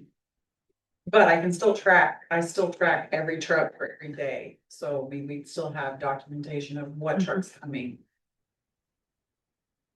I get where you're going, but I just think from the simplicity, and then hopefully it encourages the food trucks that are willing to pay the fee to come more frequently because they've invested the money, and those that aren't willing to pay the fee, your cheapest option, you know. So we're taking out the 1 week and we're doing 1 day at 25, 6 months at 50, and a year at 100. However you guys want to do it, or you could do 1 month, 6 month, 1 year. in there somewhere that once you pay all the way up to $100, you're done. I mean, obviously, they could pay the 1 day 4 times and then come in and think, oh, I need to pay it 1 more time. You know what I mean? I get what you're saying, but I think it's counterintuitive to what you want to execute, Yeah, okay. right? Fine. And I think. As long as we. You want them to just pay a 6-month permit day one and move on. That's fine. I'm good with Because when I Right. communicate with them, they always ask me, what is the permit? What is the situation? They're used to paying. I'll be the one to communicate with them. This is what you need to do. Here's the application, here's where the check goes. You can pay online or you can Correct. call in there and pay. Or we can pay on your behalf and turn in the application and you can pay us back on arrival or whatever. But it's easier for you guys if they just buy a 6-month out of the gate, it's affordable and they're done. Since, because we're only have food trucks 6 months out of the year. Is anybody opposed to that? That's the 6-month threshold. So now just Sounds tell, good. so your lowest one, do you want a 1-dayer or would you rather have a monther As or a community, we have to have a 1 1 day. day? Yeah. Because somebody that just wants to call in for the day. Well, yeah, so. Our minimum permit is this.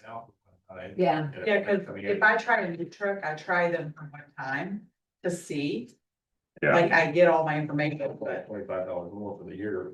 right. When you don't want them back. Right. And we've had that happen a couple times where it's like, okay, But they could come back theoretically somewhere else. theoretically, because you're putting If the they pay. ordinance in place. Yeah. So that means that somebody wanted to have that truck. at a Right. different If you said location. no, they could just go to a different location based on our policy. Yeah, in the street right in front of you. Policy. Wasn't there a street, didn't you have? 1 day. About, but I mean about Oh, the street, they can't. Yes, they can't park on the street. Or they, Without, Unless without, it's special that event. would be special permit, that would be a Special special event, that would come before council. That's why we have all those other rules, so council knows what they can do and can't do. gotcha. They don't really apply to anybody, so it's just, if somebody wants to bring a truck in and park it in front of So- the call, well, council could look at that list and say, yes, you can, or you can't, or you have to park this far, that far. Cause we don't know. So you want to keep the 1 day? Yes, Sounds like it's an option. Yes. Okay, and what dollar amount do you want the one day at? 25. Okay, one day is 25. Then you 6 wanna months, jump to 50. 6 months at 50. And then you wanna go 100. 1 year at 100. Is that clear? Veteran solicitors permits off Is that fair? That's a maximum of $100 with a maximum of 100. Once you reach per 100. year. Raise the connection. Well, let's leave that part out. Well, but if I come 6 times and $25, I'm not sure how that works. You should have bought the 6 month. Okay, I was just trying to make it easier for I him. mean, in my opinion, just from I'm logistics, not gonna so argue about it. I just thought, No, that's less track. it's not our That makes responsibility to sense. track how many times you've been here. We offer 2 permits, 3 permit options. Just keep in mind that if they're there twice, they have a permit. But they wanna park on public land someplace else, they have to come to our council. It's not my fault, it's a ordinance, what you're saying. Absolutely. Yeah, Unless I just, decide. they might have a permit to go to your place. They say it can be permitted and they can park there on our private. Yeah, property. yeah, but if they, all of a sudden, they got that permit and they think, oh, I can go to the park tonight and park, no, no, no, no. Yeah. That's what the ordinance prohibits. Yeah. What if 25, 1 day? 6 months. 1 year. Can I Okay, so I've Can we- got make a motion to They pay for it. approve resolution number 66 with the changes. 25 one day bids. restriction on 1 year. For the fee Okay. schedule for the Go on hold. mobile food Maybe trucks. go on fire. Second that. It's 2. Okay. So we've got a motion. Can you have a second? We've got a second from AJ or who? Who's AJ. AJ seconded. Last chance at any discussion. We're clear on what the motion is? That's a yes? Okay, we know what we're voting on. All those in favor signify by saying aye. Opposed? Any abstentions? Okay. Good. Thank you. Clarity. Actually, it's simple for us. Okay, These fees won't go into effect until the these ordinance. fees will go into effect. The ordinance isn't in effect. We've preemptively set fees for something we don't have an existing ordinance on. Yes, The ordinance for until the ordinance goes into effect. which will probably be, I would assume, now that we've got this far, I won't be here in August at the meeting, but AJ will run the meeting and I would assume the direction would be waive the second, And finish the third and cast it into law, basically. so after whatever our August meeting is, it would be effective. But it still has to Ordinances be go into published. effect when they're published. We'll still have to publish it. Yeah. So we just probably need to know when we need to start. September is probably the September. timeline you're on. So that way we can start letting these people know and. It's usually October Okay. at our last. September will be the timeline. And we could even choose, I mean, council at that point, depending on the timeline when it goes live, we could make a choice to direct staff to begin enforcement January. at a certain date. January next year. I'd say that.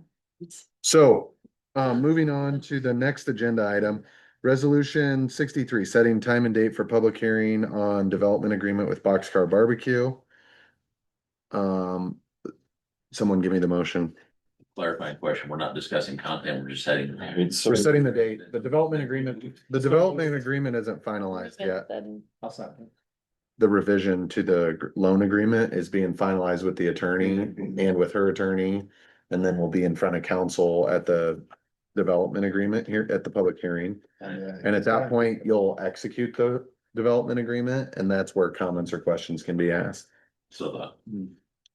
So we got a first, we got a second. All those in favor signify with the sign aye. AJ, aye? Yep. Got it. Okay. Ordinance 67, setting time and date for public hearing ordinance 322 for burning ordinance. Second. All those in favor signify with the sign aye. Aye.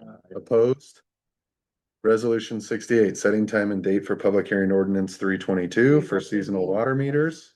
Correct. Yeah. Setting Yep. that date. So moved. 68. I'll second that one. All those in, Russ second, all those in favor signify with the sign aye. Aye. Opposed? Any abstentions?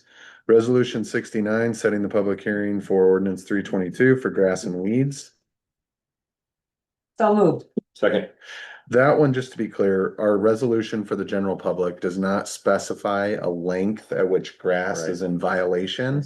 So this is setting a height to your grass to where you're violating the nuisance abatement, and it sets it at 6 inches from the dirt. So just for clarity, here we've talked about how we don't like adding laws, and we've just approved 3 public hearings for Public ordinance. hearings, so we haven't approved the law. I know. Okay, all those in favor signify with the sign aye. Aye. Opposed? All right. Discussion H, discussion and consideration of letter from the new committee regarding the new library project. Just not new, but just library project.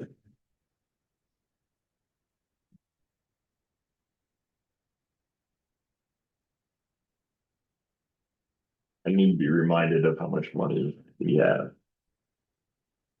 With the understanding of it's a pledge, not giving the money that they're asking for. I think there was a report in there that Lindsay provided. Okay. A financial report was in there. The partnership. All it, first page. Oh, this had a chip. Yep. So down here, it's only 314,000. Yeah, what else? So.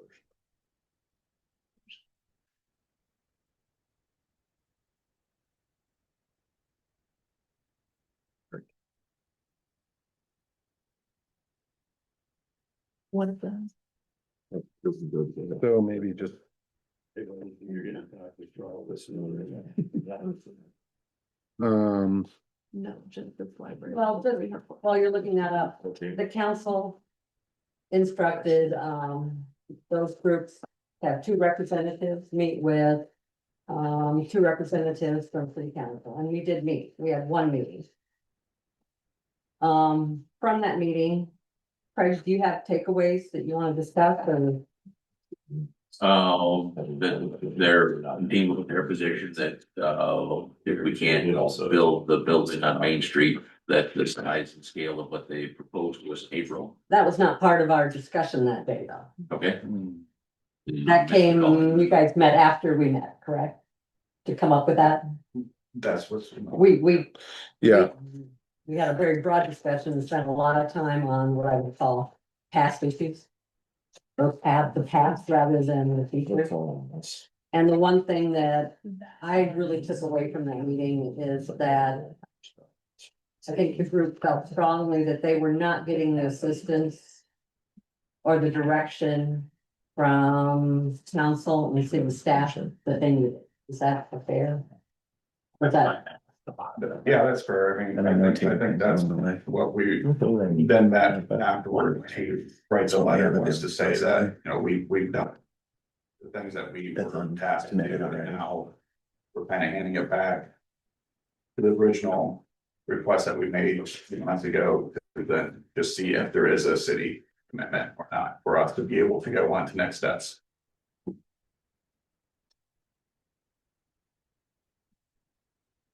We didn't have any discussion on other options or anything else at that meeting, though. What do you mean by that? Well. We threw out remodeling, which was. And adding on to the existing library, which was. Denied or refused or said was unacceptable, correct? But. There were no other options discussed in that group. About other potentials or anything else other than. The one project of which I don't think we've even seen. I mean, I saw a draft of a floor plan because I was at a. Library board meeting. But I don't think the rest of the council has even seen the new floor plan. There was a proposed in the presentation that we did. There was a picture of it, but I don't think we really. I guess my point is to some degree, we're operating on information that the council gave you 5 or 6 years ago. And we have new council members and 5 years later, I don't know that we're all up to speed. And I know that seems unfair to you guys because you put so much time and effort into it. But I don't think you've seen the new plan. or I looked thought that at was, it. I thought that was in the April proposal. It was in April. I've seen something. There was a plan presented, but I don't think we went over like what changed and why, and this is what we're using it for or not. I don't feel like I'm knowledgeable with that information. Right. I mean, I've seen a floor plan, and when I was with the, Questions do you have? well, Address some of that now. The floor plans were in there. We did an assessment of square footage usage and that was presented in there as well. we went from a two-story building with lots of space to a one-story with significant less space. And I don't think, I personally, maybe it's none of my business, but as if I'm gonna vote on it, I don't understand what you gave up. And what you're still keeping and how it impacts the usage going forward. I mean, with the big one, I sat in on a couple presentations and I understood how all the space was gonna be used. If you want $1.6 million from this council, I think we deserve more information or on what you're at, what the new project is. There, that's just my opinion. Is the letter private or is it public? It'd be it's a piece of public information. I was just gonna read, they gave a short form one just for the sake. July 17th, this was dated. Dear members of Slater City Council, thank you for the 2 council members who recently met with representatives from our organizations. Following that discussion, the representatives from the Slater Public Library Board, Friends of the Slater Public Library, and the Slater Community Club met and agreed on unified plan to move the new building project forward.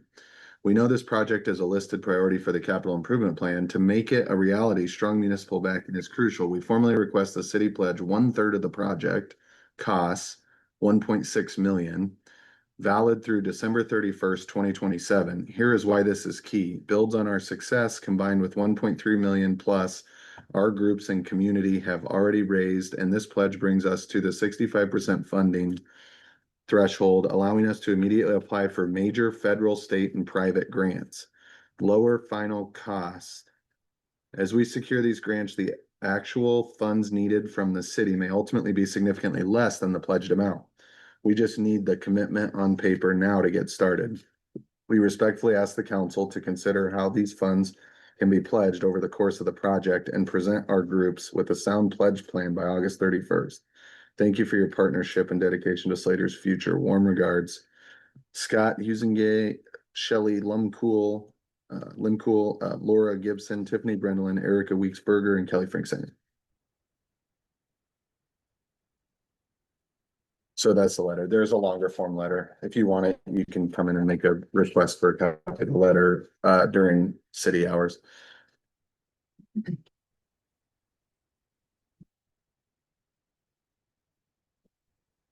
So are you wanting more information?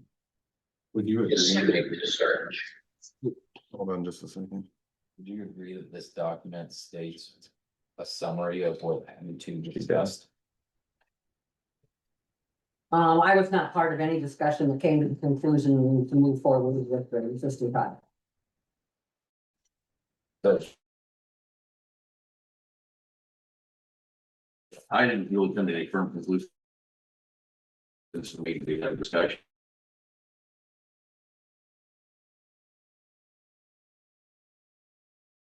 There's a vote.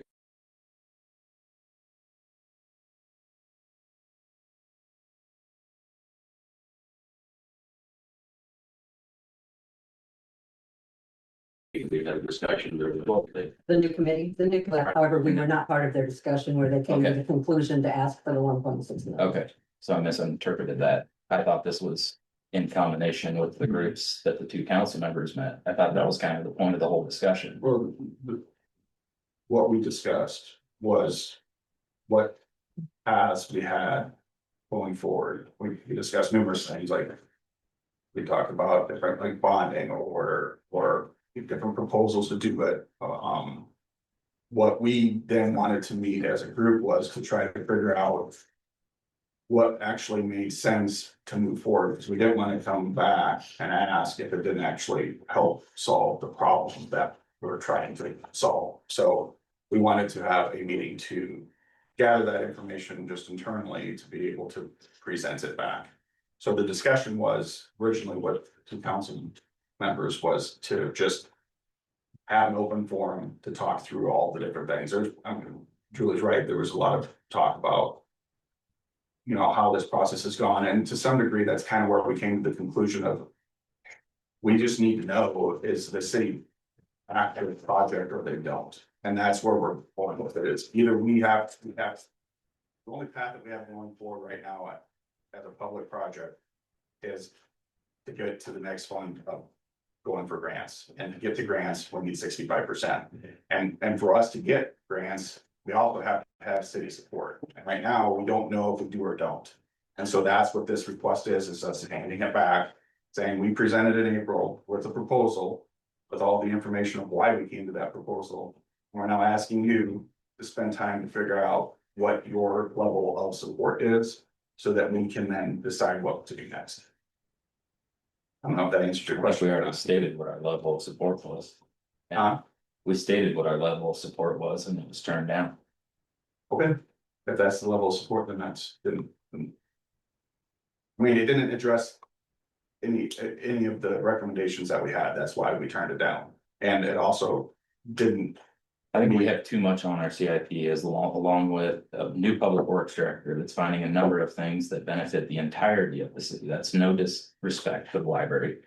You guys do awesome. Don't get me wrong. I'm not trying to be a downer here, but we've got so much on the books, and I can promise you, I keep in very close contact with Zach because I want to know how things are going on the day to day and where I can help. He's gonna have a ton of stuff coming up here, and I don't think we can put more money out there than what we've already stated. So I guess what, I mean, you guys can have your discussion and whatever you need to do. But just know, like, you had this group spend 7, 8, 9 years of their life trying to fundraise this. They get 1.3 million at direction, and now we're saying you don't support. I mean, it doesn't exude a lot of confidence in asking other people in the future. It's hard for us to backdoor a project that didn't have. But you majority authorize, support. you authorize. I did not. They didn't have super majority. I think at the end of the day, right, I wanna paint one, would give a little bit of clarity on, we got our June clerk's report, okay? As we look through our June's clerk report, the way I math it and Craig maths it as well, so, where we sit today, right? We talked a lot about in our budget cycle, changing the way we looked at funds, because historically, everyone was able to silo every dollar based on their department. And so departments, you know, had honey holes, you know, set aside for certain things, and they were all maybe trying to execute their own capital improvement plan. It was our desire from the moment Craig and I got elected to have a CIP plan. We don't have the perfect, most robust, detailed CIP plan today, but we have a document that is a starting point. In part of creating a CIP, the objective was to pull the funds that were available, non-committed or allocated, unspent balances towards the CIP plan. So when I just run the math on what does that budget look like, right? What does that capital bucket look like? Because it's something I struggle with. I think city finance is too confusing, but when I look at what the capital bucket is, the first thing I have to keep in mind is the last city council created a 65% reserve number on our general fund expenses. So if you take our annual general fund expenses at a little over 3 million, 65% of that is where we would say we'll never let the general fund balance go below. The governor just passed a law where she says you can't have more than 35%. So taking into account that 35% benchmark, which this council will have to adopt a different reserve plan at some point to comply with the way the legislation appears to be. I look at the balance that we have, and I add in these funds. Okay, so if you're tracking with me on the June clerk report, we have a total bank balance of $5,299,820. And we need to subtract the total balance out of our general fund, right? On that report. So 3 million gets subtracted from there. Then I believe what can be added in, back in, right, is there's 168,000 in Trailside Sports Complex. That to me is capital money. And Trailside, falls into the CIP plan to be funded. We also have 691 sitting in the lost fund. Like, to me, that should be included in the amount of our capital bucket. So taking those into consideration and looking through it, what I see our capital bucket as is, and the math may be slightly, I don't know if this updated, but so leaves us with the difference between our cash position and what our general fund negative balance is $2 million. If we add in lost and we add in Trailside, we get to 2.8 million in the capital bucket. We have to subtract our reserve, our general fund, 2.8. We subtract our reserve, which is about 525,000 on our 3 million roughly. So that leaves us with 2.338 million in capital deployable funds. We've already committed in motion to a capital improvement plan that is for 500 and, is it 35. 535, and those are the things like, there was fire department equipment, there was, I can't remember, I swore I had that sheet at one point. A street, some resurfacing, the televising, some stuff like that, right? Mhm. There was 525 we committed to, new dugouts at the Nighthawk, things that we said, yes, we approve in the budgeting cycle. So that then takes us down to a total balance in the capital bucket as $1.8 million. Is just the cash position is the way I see it Mhm. in talking through it with Lindsay. We have other funds and funds in other The places. 600 is not, the 600 that we approved back in April or whenever it was in May for this project, where's that come from? That is in this number. That would be out of this That would be 1.8 out. number. I've never seen. So the way I understand it, and if I'm wrong, Lindsay, correct me, or Craig, if you think I'm wrong. The rough capital bucket is 1.8 million without touching our cemetery, our road use, our employee benefits, our TIF. Our economic development, we've already pledged that money, right? It's going out to the bakery as it sits. Debt service, obviously, water, sewer, garbage, stormwater all stays where it's at. You could maybe pull small amounts for different projects, right? If you were doing a water connect or a sewer connect, but that's where I see like the overall bucket sits. To answer the question of like, what do we have? Like, that's what I think we're talking about. Available at the moment to deploy on capital projects now into the future. So just hypothetically speaking. What does it look like? Not, I'm saying. What does it look like for the future if you do the 1.6 they're asking for? Like, just, is it feasible even? That's my question. If you pledge that, I think that's just the question I want to know, I guess, an answer to from people from staff. So once that pledges, it'll have to be separated Yeah. and cannot be utilized in any other format until the date specified. So that would leave us $200,000 for the next 18 months to do any other project. Outside of, outside of our bonding or, operating budget. Well, yeah, outside of bond. we would operate, we're gonna operate either way. I make a point. That would leave our reserve and then leave the 200 there. Go ahead, Scott. It wasn't a full request for 1.6, and part of that was, so the sale of the building, so you can net that out, that would be part of the request. Is including the proceeds from the sale of the building, which is Gotcha. about 4,000. We're estimating about 400, so that would be part of that 1.6. We just need that, at the end of the day, we just need something, there's no money actually being used, it's just so that we can mark it as a commitment to be able to move forward. I don't remember the sheet that came in the April proposal. Was the sheet that came in the April proposal stating that there would be $1.6 million in grant support? It included the sale of the building as well as, I can't remember what the amount was, but it was about that, yes. I'm just saying, if the city pledges a third, On their sheet comes to 1.1 million, 1,134,000. so I think this is where, for me, the root keeps coming back to is the project just costs too much money for the budget, for the available cash in the budget that we have available in order to continue to execute other items throughout the capital project. We've got an EMS project that's down the road. And so I think the hard part is it doesn't, if we give 1.6 plus 1.3 raised, which I thought that number was lower than that, when I last talked to 1.3. Jan. I don't think you have 1.3 million in your pocket, right? For what we have raised? Yeah. In the Friends. Yeah. Plus so what are you including in what you have? I mean, it's a city project at the end of the day. Is that the Friends money is 1.3 or your Friends money plus? 314. Okay, so plus city 314. They have the Friends at 865, the foundation return of 133,000. Okay, so you have, 26 and outstanding pledges 125. so that's 314 in city money plus all private fundraising, basically. I mean, yeah, that was in essence, the goal was a third. That was our original.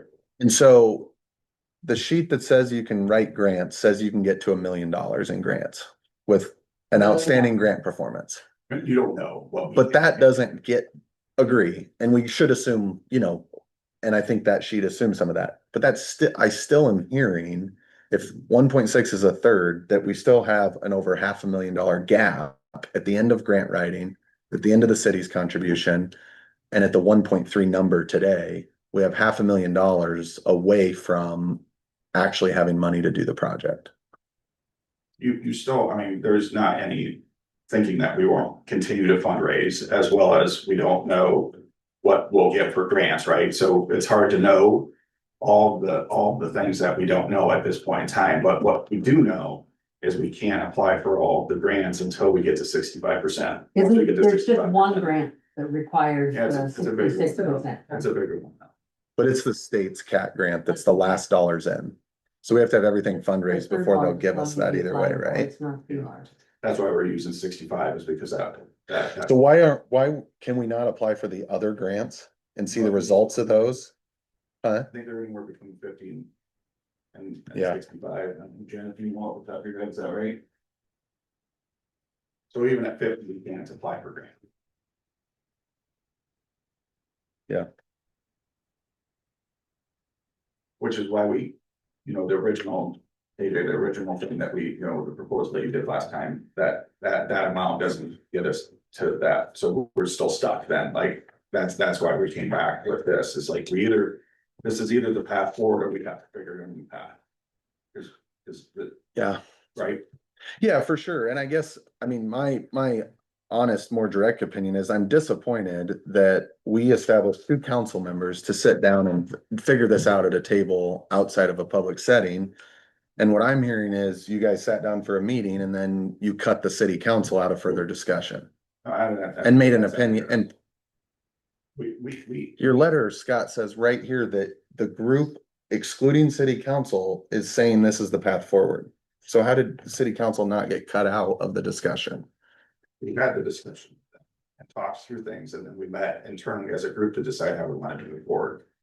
Is it a city project or is it these 3 groups project? I guess we created this group to go figure this out outside of the public setting. And you're back with the same ask basically as April. And this was an action for the subcommittee. In our meeting, it pretty much came down to the fact that we either had it privately or we had it bond. That was the 2 choices that we were given. Based on. Or we had to go back and ask for the dollars that we gave there. So we wanted to internally decide if we even wanted to do that, because what we're doing is a lot of work to keep coming back and doing this. It's not fun by any stretch of the imagination. So we wanted to internally meet to see if this is even something that we want to do. And so we're trying to solve the problem, not excluding anybody. We just decided we wanted to meet internally to see if we wanted to move forward. That was what that extra meeting was. I don't see why that occurred with the exclusion of the council members that were designated to be a part of the discussion related to it. Council didn't come to that meeting with ideas. We were talking about what had been previously done, how we possibly could move forward in the future. We're really stuck between a rock and a hard place. If we don't have city support. I don't think it's fair to say, I think it's somewhat unfair, Laura, to say you don't have city support because they can't write a $1.6 million check. This is. It doesn't mean that there's not support. It's not like we had asked for this amount 8 years ago. This is. We all agree we can't undo what hasn't been done in the past or wasn't executed in the past. But this is the same thing that council looked at in April and made a motion to give money that then spurred the discussion to put council together with the representatives, 2 representatives from each group. And what comes back is the exact same thing from April effectively. I'm not sure. I'm gonna interject and Julie, feel free to correct. I think it's very clear to that group of volunteers that at the end of the day, this is a council project. And yes, some things have happened in the past. There hasn't been a real good level of support. We've said, go out and do this work on our behalf as volunteers.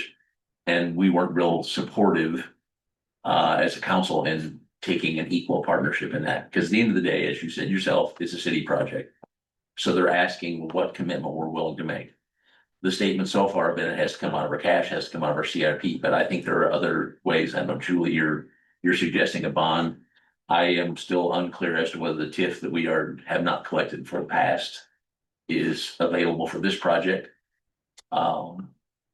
There are other avenues and we seem to be saying it's bond or out of our cash supply. I don't know why other avenues aren't on the table. Maybe there are no other avenues. Jerry, I know I made the request to see if the TIF is available for this project or not. Do you know if it is? It's in the urban renewal area. So it should be available to this? So Anything in the that's, urban rural area that's for economic development and blighted purposes could be done. okay, so to me, that is another avenue of money that we have not been utilizing. Wants to say another director is not gonna come in and say that they need major repairs to what have you or anything. And now we've expended all of that. And that You know. could be the case that we decide not to. I just want to make sure that we're at least considering what funding options we have. And I think that is a funding option we should at least consider.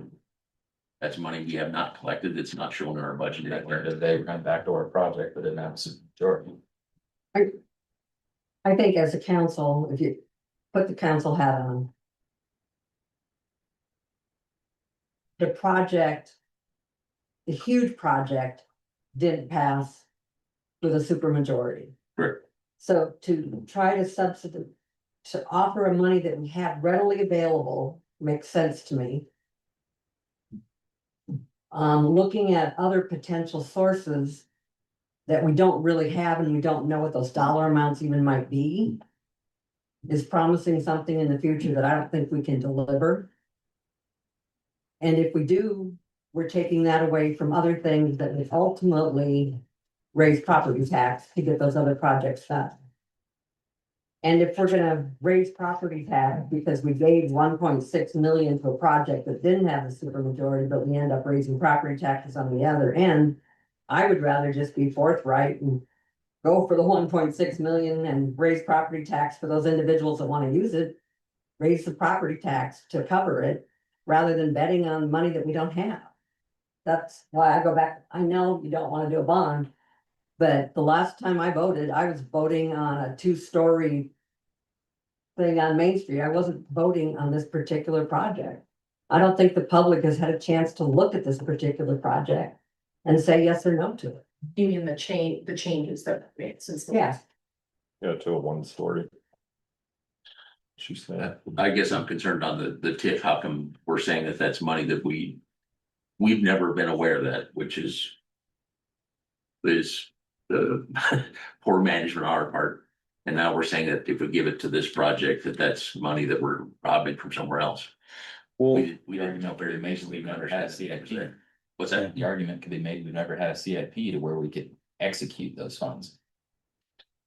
Not that part. I completely agree on the CIP. I'm referring specifically to the TIF that we have. What I'm Yeah. saying is, Well, I think- if you're using these funds prior to never having it, we've never used these funds because you've never had a CIP and you've never had a plan to execute these funds.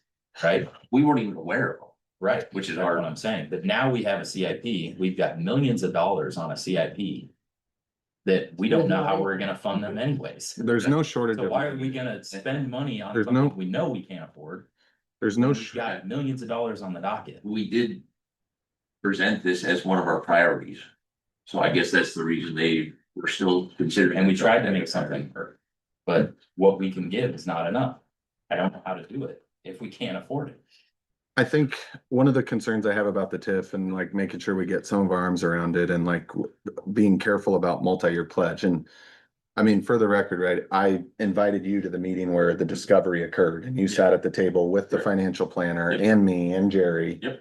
So it's all on the table. There's no secretive hiding funding here. No, I'm But not saying it's a big. I just am making sure for the public, right? Yeah, okay. So the great thing about that is we can capture money immediately and valuation that's there. The bad thing about that is it comes out of our operating, the sacrifice is out of our operating budget. So we have to reduce our annual expenses throughout departments that are funded through the general fund. And something I struggle with that concept is if we have a larger library, do our operating expenses go up? It's a bigger building, right? So. Yes, so, right, so my concern falls into, we use TIF, which reduces our operating budget to buy something that costs more money. And so I think it just creates a conundrum of, okay, we need to be we better be very cautious about that because that's cuts everywhere then. And I think it comes back to, and I wasn't there at the table at the beginning and the inception of this. But what those first conceptual meetings, the objective of a new building, the main objective of the new building you guys would define as what? Are you talking about the original one? Just when we got started on this project, the committee's gotten together, we need a new building for what, like, just walk me through and maybe Scott, you were there, Jen was there, maybe, what was the, like, founding initiative to pursue this? A little bit more on this, but I mean, the original intent was for a community center as well as a library and one shared space, which is why it was two stories tall, library on the top story and community center on the bottom.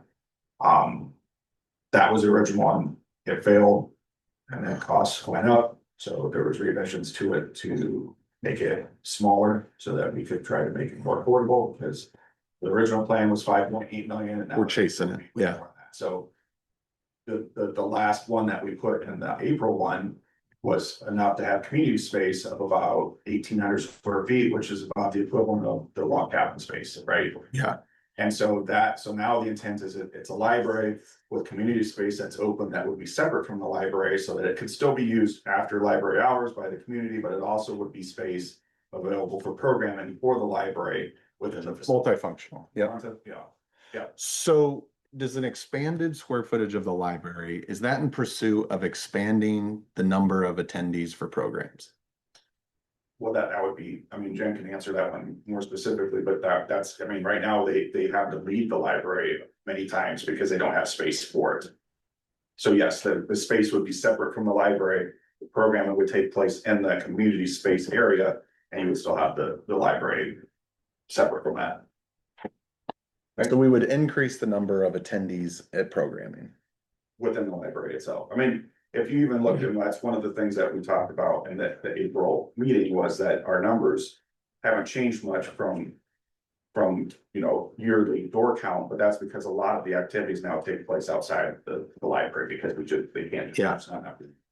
So then my next question would be, does the existing library have enough square footage to serve the taxpaying residents of the city today? Can we meet the needs of the residents inside the taxpaying residents inside of Slater today? In the current library? Residents of Slater, taxpayers of Slater, is the library capable of serving those individuals? We're doing. What's your question? What percentage of your program users are Slater taxpayers? I don't know how to answer that question. We don't not let people come because they're not from here. How is that different from the trails or the sports or the pool? Because so then to the point is, so then we shift it from it's to serve the community to now it's going to be a driver It's an economic driver, right? Is that that's what the argument shifts to then? Because if it's large enough to serve the community and it meets the needs of the base community, then to invest in an amenity like a pool or a sports complex, you're seeking another benefit. That's been the argument, is that all these parents come into the library, they drop their kids off for summer programming, they're now in town. So then that raises the fundamental question of a new council versus past councils is the investment in this type of project enough of an economic driver to create benefit and value? Because what the investment is doing is expanding our ability to serve other individuals that will be beyond our city limits, perhaps. Would argue you're ignoring the community center component of this, the social aspects in town. We're not just appealing to out of towners. Well, My big revelation was the whole COVID situation of we're missing a social component, especially in an elderly population. And I think there's a huge benefit to them from the community center component. That's why this, Ken pointed out repeatedly, needs to be the CCL, not the library. It's a community center. Yeah. And so I think that is serving, yes, there are outsiders going to use the facility, outsiders mean not much later. But this is not just a library only. This is a community center library. It is And we need to serve that community that needs a sense of community, and we don't have a great facility. Log cabin's great, but it is not a facility for us to be proud of. And I think that's a phenomenal point. I think in my house, I take care of the things I own before I borrow money on the next thing. So I'd like to understand, and I'd like this council, and I think it'd be prudent for this council to take a leadership role into what is the cabin situation? What's the future of the cabin? What are the plans for the cabin? And that would be a very basic due diligence in CIP and of our responsibility before we add an additional asset, an additional location, when we have one that's deteriorating with no clear pathway for what it's going to be in the future. I think it's prudent for this council to take responsibility for figuring out how to handle that before we go continue to invest more money into another community-based. Joel's probably better to answer this than I am, but I think the reason the community club was behind the community center was because they wanted more community space. They weren't looking for just the celebrations, they were representing the community, but Right. you're on the community club, so. That's fair. And that's a great So I think point. that's a statement, because the community club owns the log cabin, not the dirt under, but you own the building, right? And we own all the liability. And you own all the liability. I don't know, it's a strange. And so the question is, can the community club continue to maintain or repair the log cabin as it sits or not? Because to me, it folds all into this discussion about we're going to buy a new shiny thing, but we're not taking care, we're letting something else get dilapidated. We should probably make sure we know what the heck we're doing there before we go add to our asset pile. Yeah, go ahead, Scott. I think another way to think about that too is having the community space, and it wasn't by accident that I said it was the same size of the log cabin as it, you would. If you had this new facility, you would already automatically have a replacement for that. Now, it doesn't have a whole kitchen, but that's not like the plans aren't fully baked in yet, but that was the point that I was making there is. Yeah. If you have a facility that is in decline and they don't know if we're gonna fix it or not, this proposal has a replacement option built into it of equal size, at least how our plan is right now. So just a different way of looking at the same issue. I just wanted to bring that up. It seems like a community like ours should have a functional community center, and no disrespect to log cabin, but right now we don't have one. And we're all the way down to senior center, which holds legal capacity 40, okay? Or this room, maybe. I agree. I think we should. I just think a community center should be in a park, just like the log cabin has been for centuries. And I think we have a duty to maintain that space in the park where families like to gather, reunions like to occur. And I think we do have an accountability to determine what happens with that space and our park.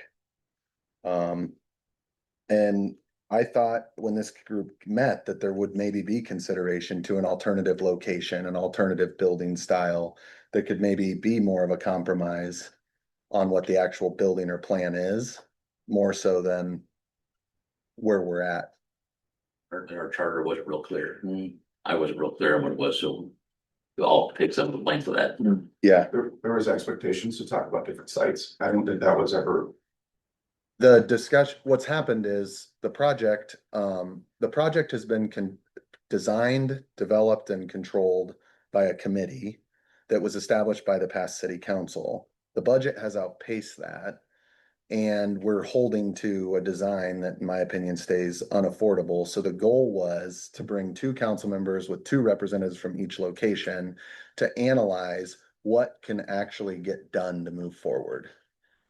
We never. And the discussion doesn't sound like it ever went to, like, how can we move forward? And part of that probably from city council side should be the financial position is this, and so we need to be at a price range that's more like this, that changes Well, that's what we're. what that is. And I'm gonna go back to the April meeting. You guys said that this is as small as we can go and manage even the minimal requirements.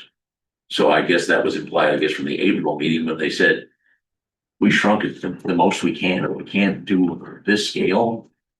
It doesn't meet the goals, and I think they were trying to be fiscally responsible, saying if we're not going to do the minimum, then But I also, we're wasting your taxpayer money. Yeah. but I also think when they came Is back, that fair? I want to make. No, I mean, that's in essence what we were saying, is that we went back to make sure like we weren't being crazy on our estimates, like we meant to. And that's, if you go back to the packet, that's what we were trying to say is, here's all the other libraries that have equal number of people coming into the library. This is the square footage they have.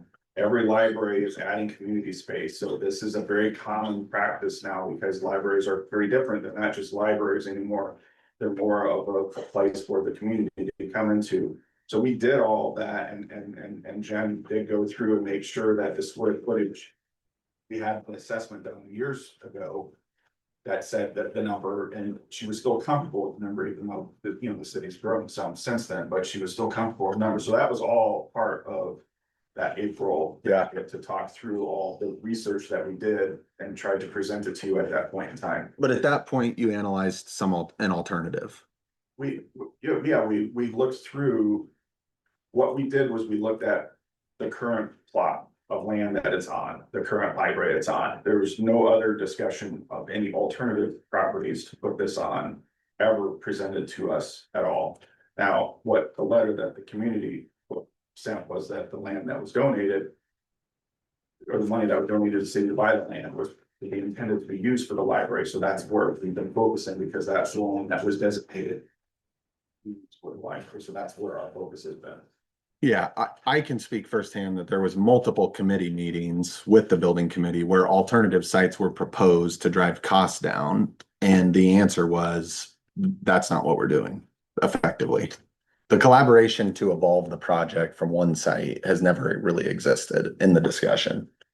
If those conversations took place, I'm not aware. You weren't at the I'm building not committee quite meetings. sure. I'm not quite sure how costs would be different. But secondary to what was presented in April was that to do an addition was the same price as to build a new building. That's pretty much what. That was from one perspective on one specific building design, right? There's other ways to add on or add square footage than tearing 2 walls out and tearing the whole roof off as the architect recommended or did. So I think the whole thing is, it's been all over, it is what it is, but it fundamentally comes back to a question of building more library space is in an effort to expand our ability to serve the region. Which then fundamentally asks the question of this council, do we believe and do we want that to invest taxpayer money to try to create economic development through a library, attracting people to Slater? If we do, to what amount do we want to do that? And what this group actually needs, in my opinion, from this council is a budget number that they can back into, that this group is willing to backfill a part of with their pledged money, with potential grants to get to a dollar amount. And unfortunately, we can only afford the square footage that fits within that dollar amount. And it's just the sad reality of the financial needs of a community. Like every community. We're willing, it's like what Julie's saying about trying to accountable. Which, yeah, I It'd be a asked that lower, it'd question be a in the lower beginning. amount, right? 'Cause Well, you just we asked for tried the, last time. You might ask for the same amount, just because the 1.6, again, the 1.6 million, if we pledge it, it still has a significant gap to get to an achievable project. It's still $2 million you'll need to get to your number of 6 We didn't actually state how you guys decide you want to do the funding. If you guys want to do that, that's up to you. I know that the library and the community club, the Friends of the Library have been very much involved with the last ones, and that's where. Yeah, from that viewpoint, they don't want to be as actively involved because it's been hard on them to do that. You guys can do whatever you want. We're not saying that you guys can't do it. We're just saying that. From our past experience, we just didn't want to be the bad guys. That coming out, we want to come to again, but it doesn't matter what you guys do, that's how the funding went, what that you want to take. We more welcome, we specifically didn't say how it to be funded, that's kind of what we were asking you guys to do, is to see how it could be funded.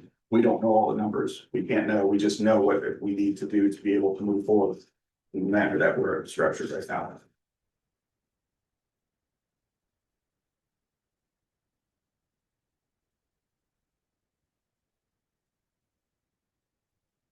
You want some kind of response by next month, by August. Yeah, correct?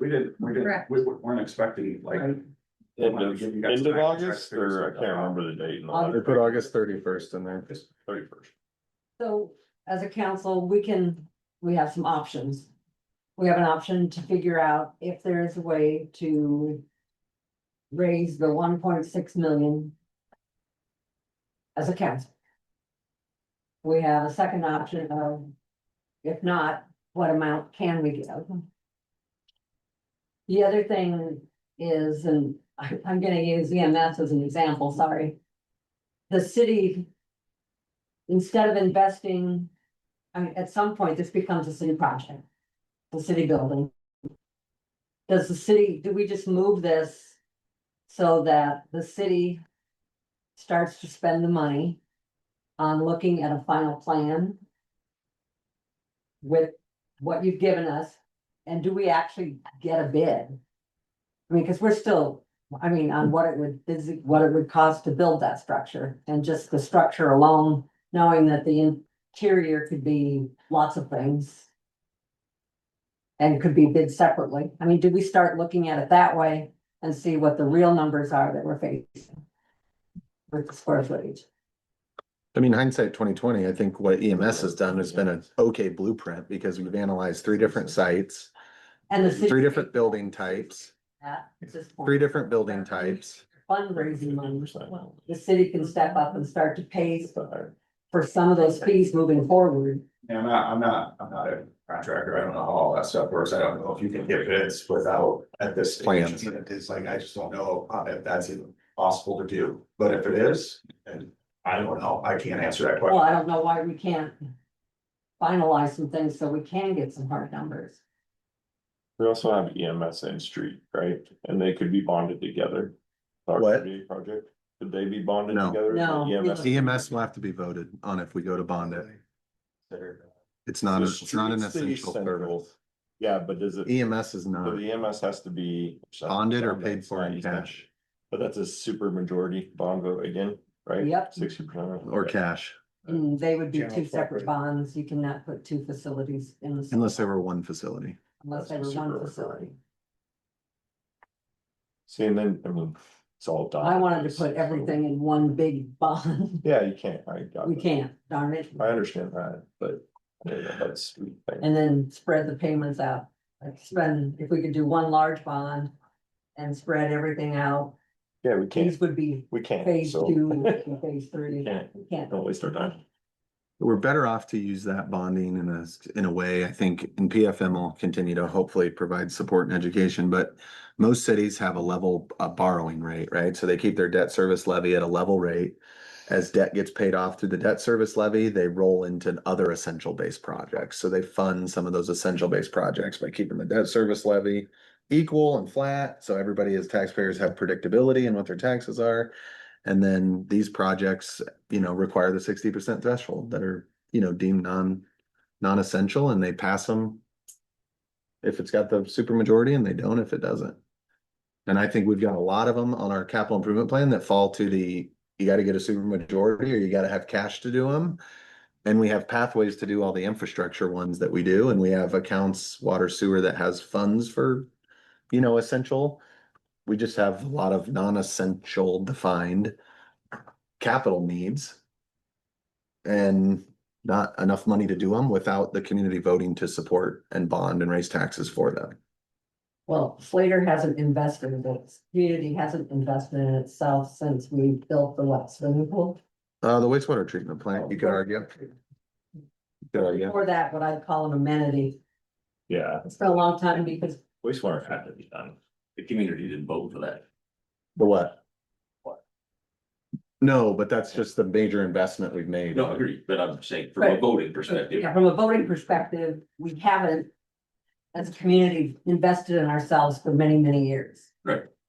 And that's no fault of anybody's in this room. It's just a fact. And at some point, we're gonna have to start investing. We know that. And property taxes are gonna go up at some point. Yeah. Is there's, Struggle. there's a deadline of August 31st. Is someone compelled to designate a motion towards action at the moment, or do No. people want the opportunity to We reflect would on like it the and opportunity to discuss it. go back in Julie, August? in your mind, like, just summarize the whole thing for me, cause you've been a little more into this lately. Summarize the options on the table for us. I like to know, like, we can do nothing, I know that, but. Okay, your option is to do absolutely nothing. Yep.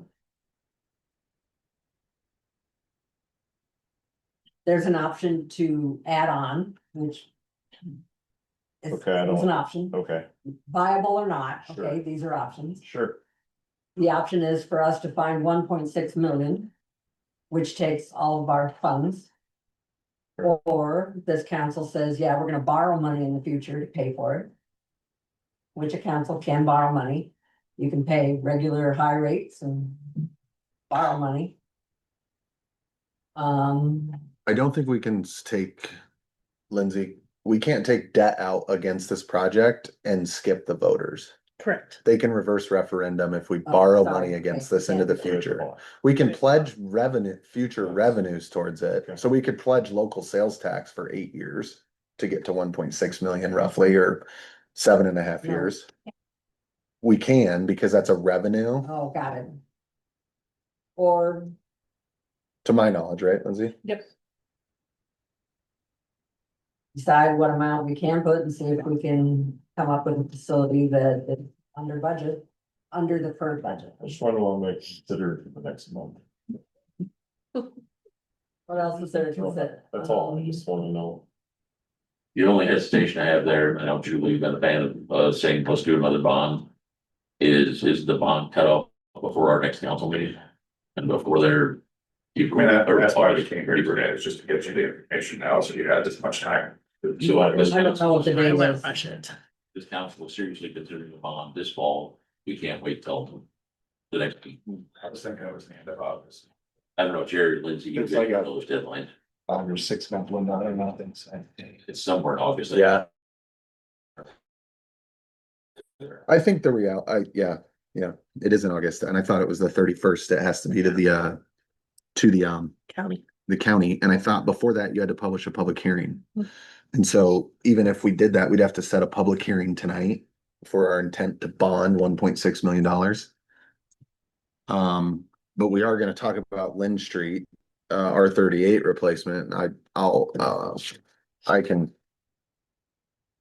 This was a last minute financial analysis that was completed by BFM. Because I asked the question is. I don't know. They did it in 2 different formats, right, Lindsay? You had them do it in 2 different formats here. So Yeah, they like automatically did it. one has it separated in projects, but the bottom one is what I'd look at really just for peace of mind right now. Cause one of the things that I'm struggling with, cause we're gonna talk about design services, but just in general is what's the impact on a household? Right, so $1 million bond raises taxes $35.81 per $100,000 of assessed value. $2,070, $3,105, $4,140. So I'm only saying that just because it's like. This is an essential project, so we could pull the trigger to bond for an amount that we'd want to on a project like this. That will not give that will not give a non-essential project that needs 60%. It will not help the success rate. If we bond for this and we know we're raising taxes, their ability to win at a bond will go downhill. In my opinion. So this will come into play as we talk later, as we think about this, like how the heck are we gonna do this one as well? So. We'll move to the next agenda item unless there's any last comments anybody wants to make, but it basically. We'll have to come back at the August meeting and you all will have to have a discussion about what you wanna look at doing.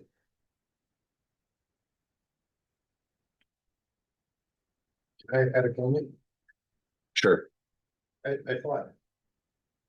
The last month or the month before, the city said, we'll give $600,000 and that's all we can afford to give. So what's changed since that? We gave $600,000, all we could give, and earmarked it towards, Addition and renovation. addition of the exist, of which was turned down. But they could have come back and said, okay, we'll take your 600,000. Yes, they could. That was what we talked about. I think that's, Doesn't get us. That doesn't get them to the Doesn't get numbers us they anywhere, want. and I didn't want to have the city commit to something that doesn't get us anywhere. to where you feel you need to be, yeah. Yeah, I mean, it does no good to ask for that, it doesn't move us anywhere. Yeah, if we can't- Committing stuff to the. If we're not gonna get the Main Street 10,000 square foot. Then we're gonna just stay where we're at basically and figure out a different pathway to get the Main Street 10,000 square foot. Yeah, like cause the original plan for that dollar amount plus what we have. Doesn't get that. Yeah. Well, the 600,000, and then theoretically, you could ask for the 377 or the sale of the building. Which gets you really close to a city commitment of $1 million. Yes, the original 600 was Right. including the 377, so it was really like a $200,000 commitment with the sale of the building, about 400,000, so. That was. What's that? The original commitment was 600,000, but that included the sale. No. No. No, It was 600. I was. it was 600 in addition to the building. You're actually asking for an additional $500,000. Okay. Because if you I was- move to the facility on Main Street and sell the library, effectively the city contribution is the 600 that Julie proposed last time was passed. Yeah, there's been a- 400,000 for the building and 500,000 additional cash. It's the minutes, Yeah, 1.5. the minutes say the 600, That's right. the minutes say the 600,000 would come from the estimate of what the sale of the current library, an estimate around 400,000, 200,000 in the library rollover funds. Yeah, it was giving the rollover funds back to the library plus the sale of the building for a total. That's not the way I remember the motion. That's not how you proposed it. That is not how it was proposed. That's why it was 600,000, because we weren't selling. It was to give the amount of What the building itself for. It was the math, how you stopped to the 600,000. It's just how that night. But it sat. wasn't It including wasn't- the sale of the building. It was 600 capital fund. Yeah. the Because we funds weren't- for the- Cash. It was 600,000 coming out of the capital fund, but I got to the 600,000 because Assuming, it was a Math. portion Right. of our available funds. Yes. Left, leaving us still $1 million for other two projects that we're Yes. looking at doing. Okay. But Yeah, I just want if to. we take that 600 now and did the new one, you would still have the potential to ask for the sale of the existing one, which would be roughly $400,000. So that would be that'd be $1 million. 2.3 million. 2.3 million total funds raised. I just want. Total funds raised, 2.3 million, right? What's Yeah, that? I was just trying to clarify, the 1.5 you're asking for, if we sell the building, is actually 1.1 million. It was 1.6 minus. 1.6, okay. Yeah, 1.6. the 400 will come from the commitment that. So they're asking for another Another 600,000. 600,000 on top of what, Correct. Julie They're asking originally for another stated. 600,000. right? So I just wanna make sure we're all on the same page for. What was the last bond for? What were we trying? But was for 2.5 million, or 2 million. The last 2.5 one million. passed. The last one that didn't pass. Well, that was the loss. That was that wasn't for the Oh, yeah, project. sorry, the original one. It was like 2.5, Okay, yep. right? I don't know the original. I think it was like two, well, the second to last one. It was always the same It number. was in. The bond amount asked didn't change, right? I think it was 2.5 to 7, but I don't think you recall. The amount that we tried to bond for, is that what you're saying? Yeah. Sure. I just- Which again, like, just keep in mind here, Yep. if we were to go for a bond again, I think it wouldn't be wise for us to say, let's do a $1.6 million bond. We need a bond for enough, and Craig brought the point up when we went and approved the last bond, is we weren't actually requesting enough in the bond vote to get to a project. 1.6, it won't be requesting enough to get to a project, because it's still relying on $500,000 in fundraising and 1.1 million in grant dollars. Yeah, if you're gonna do a bond, you should do it for what it's actually gonna cost rather than. Effectively, just to give a finish line is what you would want to do, but we'll let you guys think on that. In the meantime, the data is available. I mean, Jerry can just provide it to you all, the financial analysis from our old financial advisor, but we could ask the new ones, can you have them quantify the total commercial Severs Industrial Commercial Park, or whatever, it's not Severs, is it? Yeah, it is. Oh, the industrial commercial TIF. Get the council a copy of how much potential funds are available from increment is available to use from that project to fund other projects inside of the urban renewal area. Clarify, are you tracking with me? Yep. Clarify in writing from PFM, and if we need allers, that utilizing the funds to build a library in the urban renewal area are acceptable. Hey, there's clarity on the increment you're talking. Just wanting to know that. So clarify that amount. Go ahead, Craig. By increment, you're talking the net we get, because there is, if it's 300 grand, we only get 200 of it, because. Well, clarify the total amount, but because whatever you take, you subtract from general. So get the total amount that's available, but get the detriment to the general fund at the same time. Wasn't that number 314,000? Huh? I'm just saying, you guys get it and formalize it for us. So. Might be busy as very, 3.5 inches. No, I just messaged Jason. So What I've been dealing the entire time. They just went through the truck just went by. Apparently, yeah, that was my wife calling that, I have water issues, fixing a check, but I may have to leave. Yeah, I might Yeah. have to if you work. Yeah. They pumping yours? So you guys will get that, right? Thank you. We're on the same page? Yes. Okay, so get the TIF amounts to them. You'll get in writing that a library inside the urban renewal area would be acceptable. And you'll also get the dollar amount that it will decrease the general fund.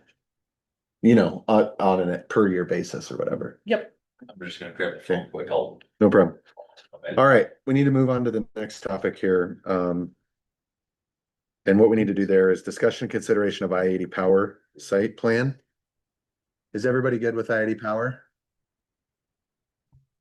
Did you want to add something? Yeah, the P and Z approved it with a condition that You guys there's wanna like add something? Are you access good? fee paid. Good with that? Motion to approve I-80 power site Yes. plan?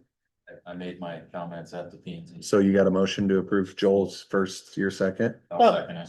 Is that fair, Joel? Fair. Okay, I thought you did, but, okay, so, all those in favor signify to sign aye. Opposed? Any abstentions? Okay.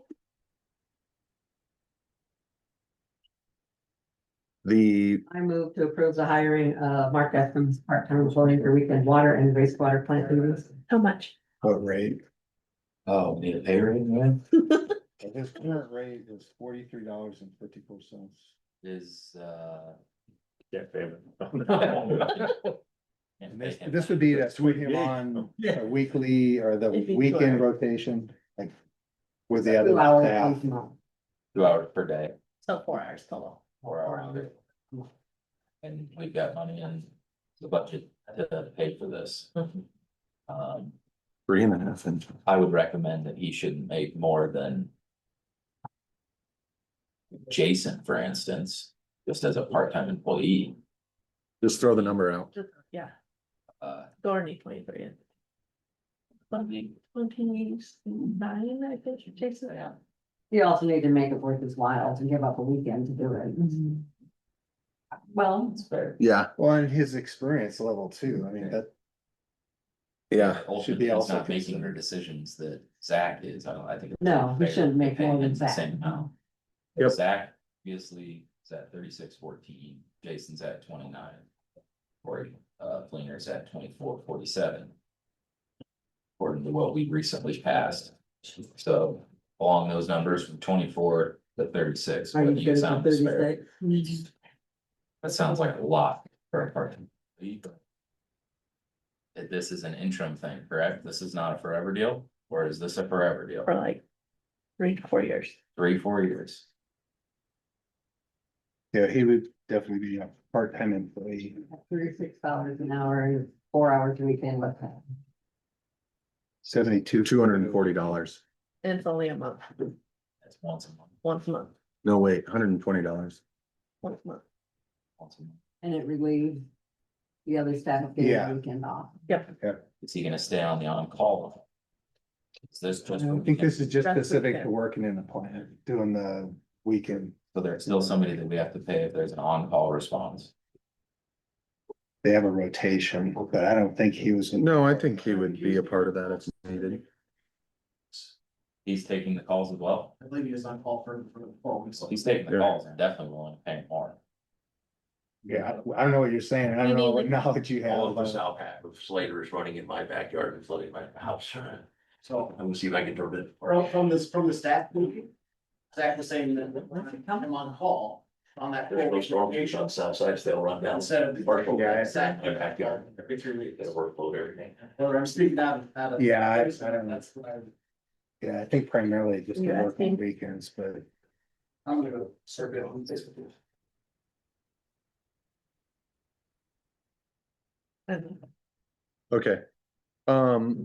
Let's look at, if you guys don't mind, let's look at our calendars really quick. What does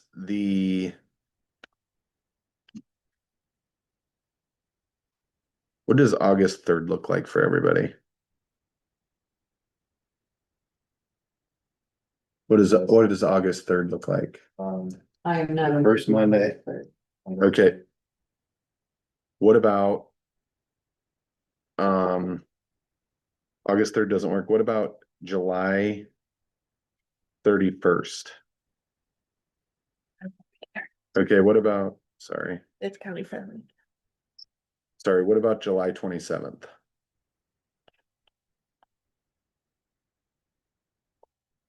That'd be Park and Rec Board. Huh? Park and Rec Board. Here's what I'm saying is if we can pinpoint a date in the next week or 2 weeks, we can table this stuff and we can reconvene on that. The R38 project is too big of a scope to discuss where we sit right now. I mean, that's a big decision. And the other stuff is not a big deal. Oh, the only other one that's time sensitive is the soccer field, Trailside Sports Complex. You got quotes in there. We have 2 quotes. There's an additional quote. So let's get a date in the next week and we can postpone the important ones and have a special meeting. That way everybody can get out of here and go take care of what they need to take care of. And then I'll just ask for one more action item on one other agenda item. Sure, if that's possible. What did you decide on, Mark? Mark, if he's gonna take the on-call phone calls, I'd be willing to give him the 36. But if he's not on the phone, then I think what complainer makes is fair. 25. We'll call it. So what are we settling on? 36 or 25. 36 if he does full on call.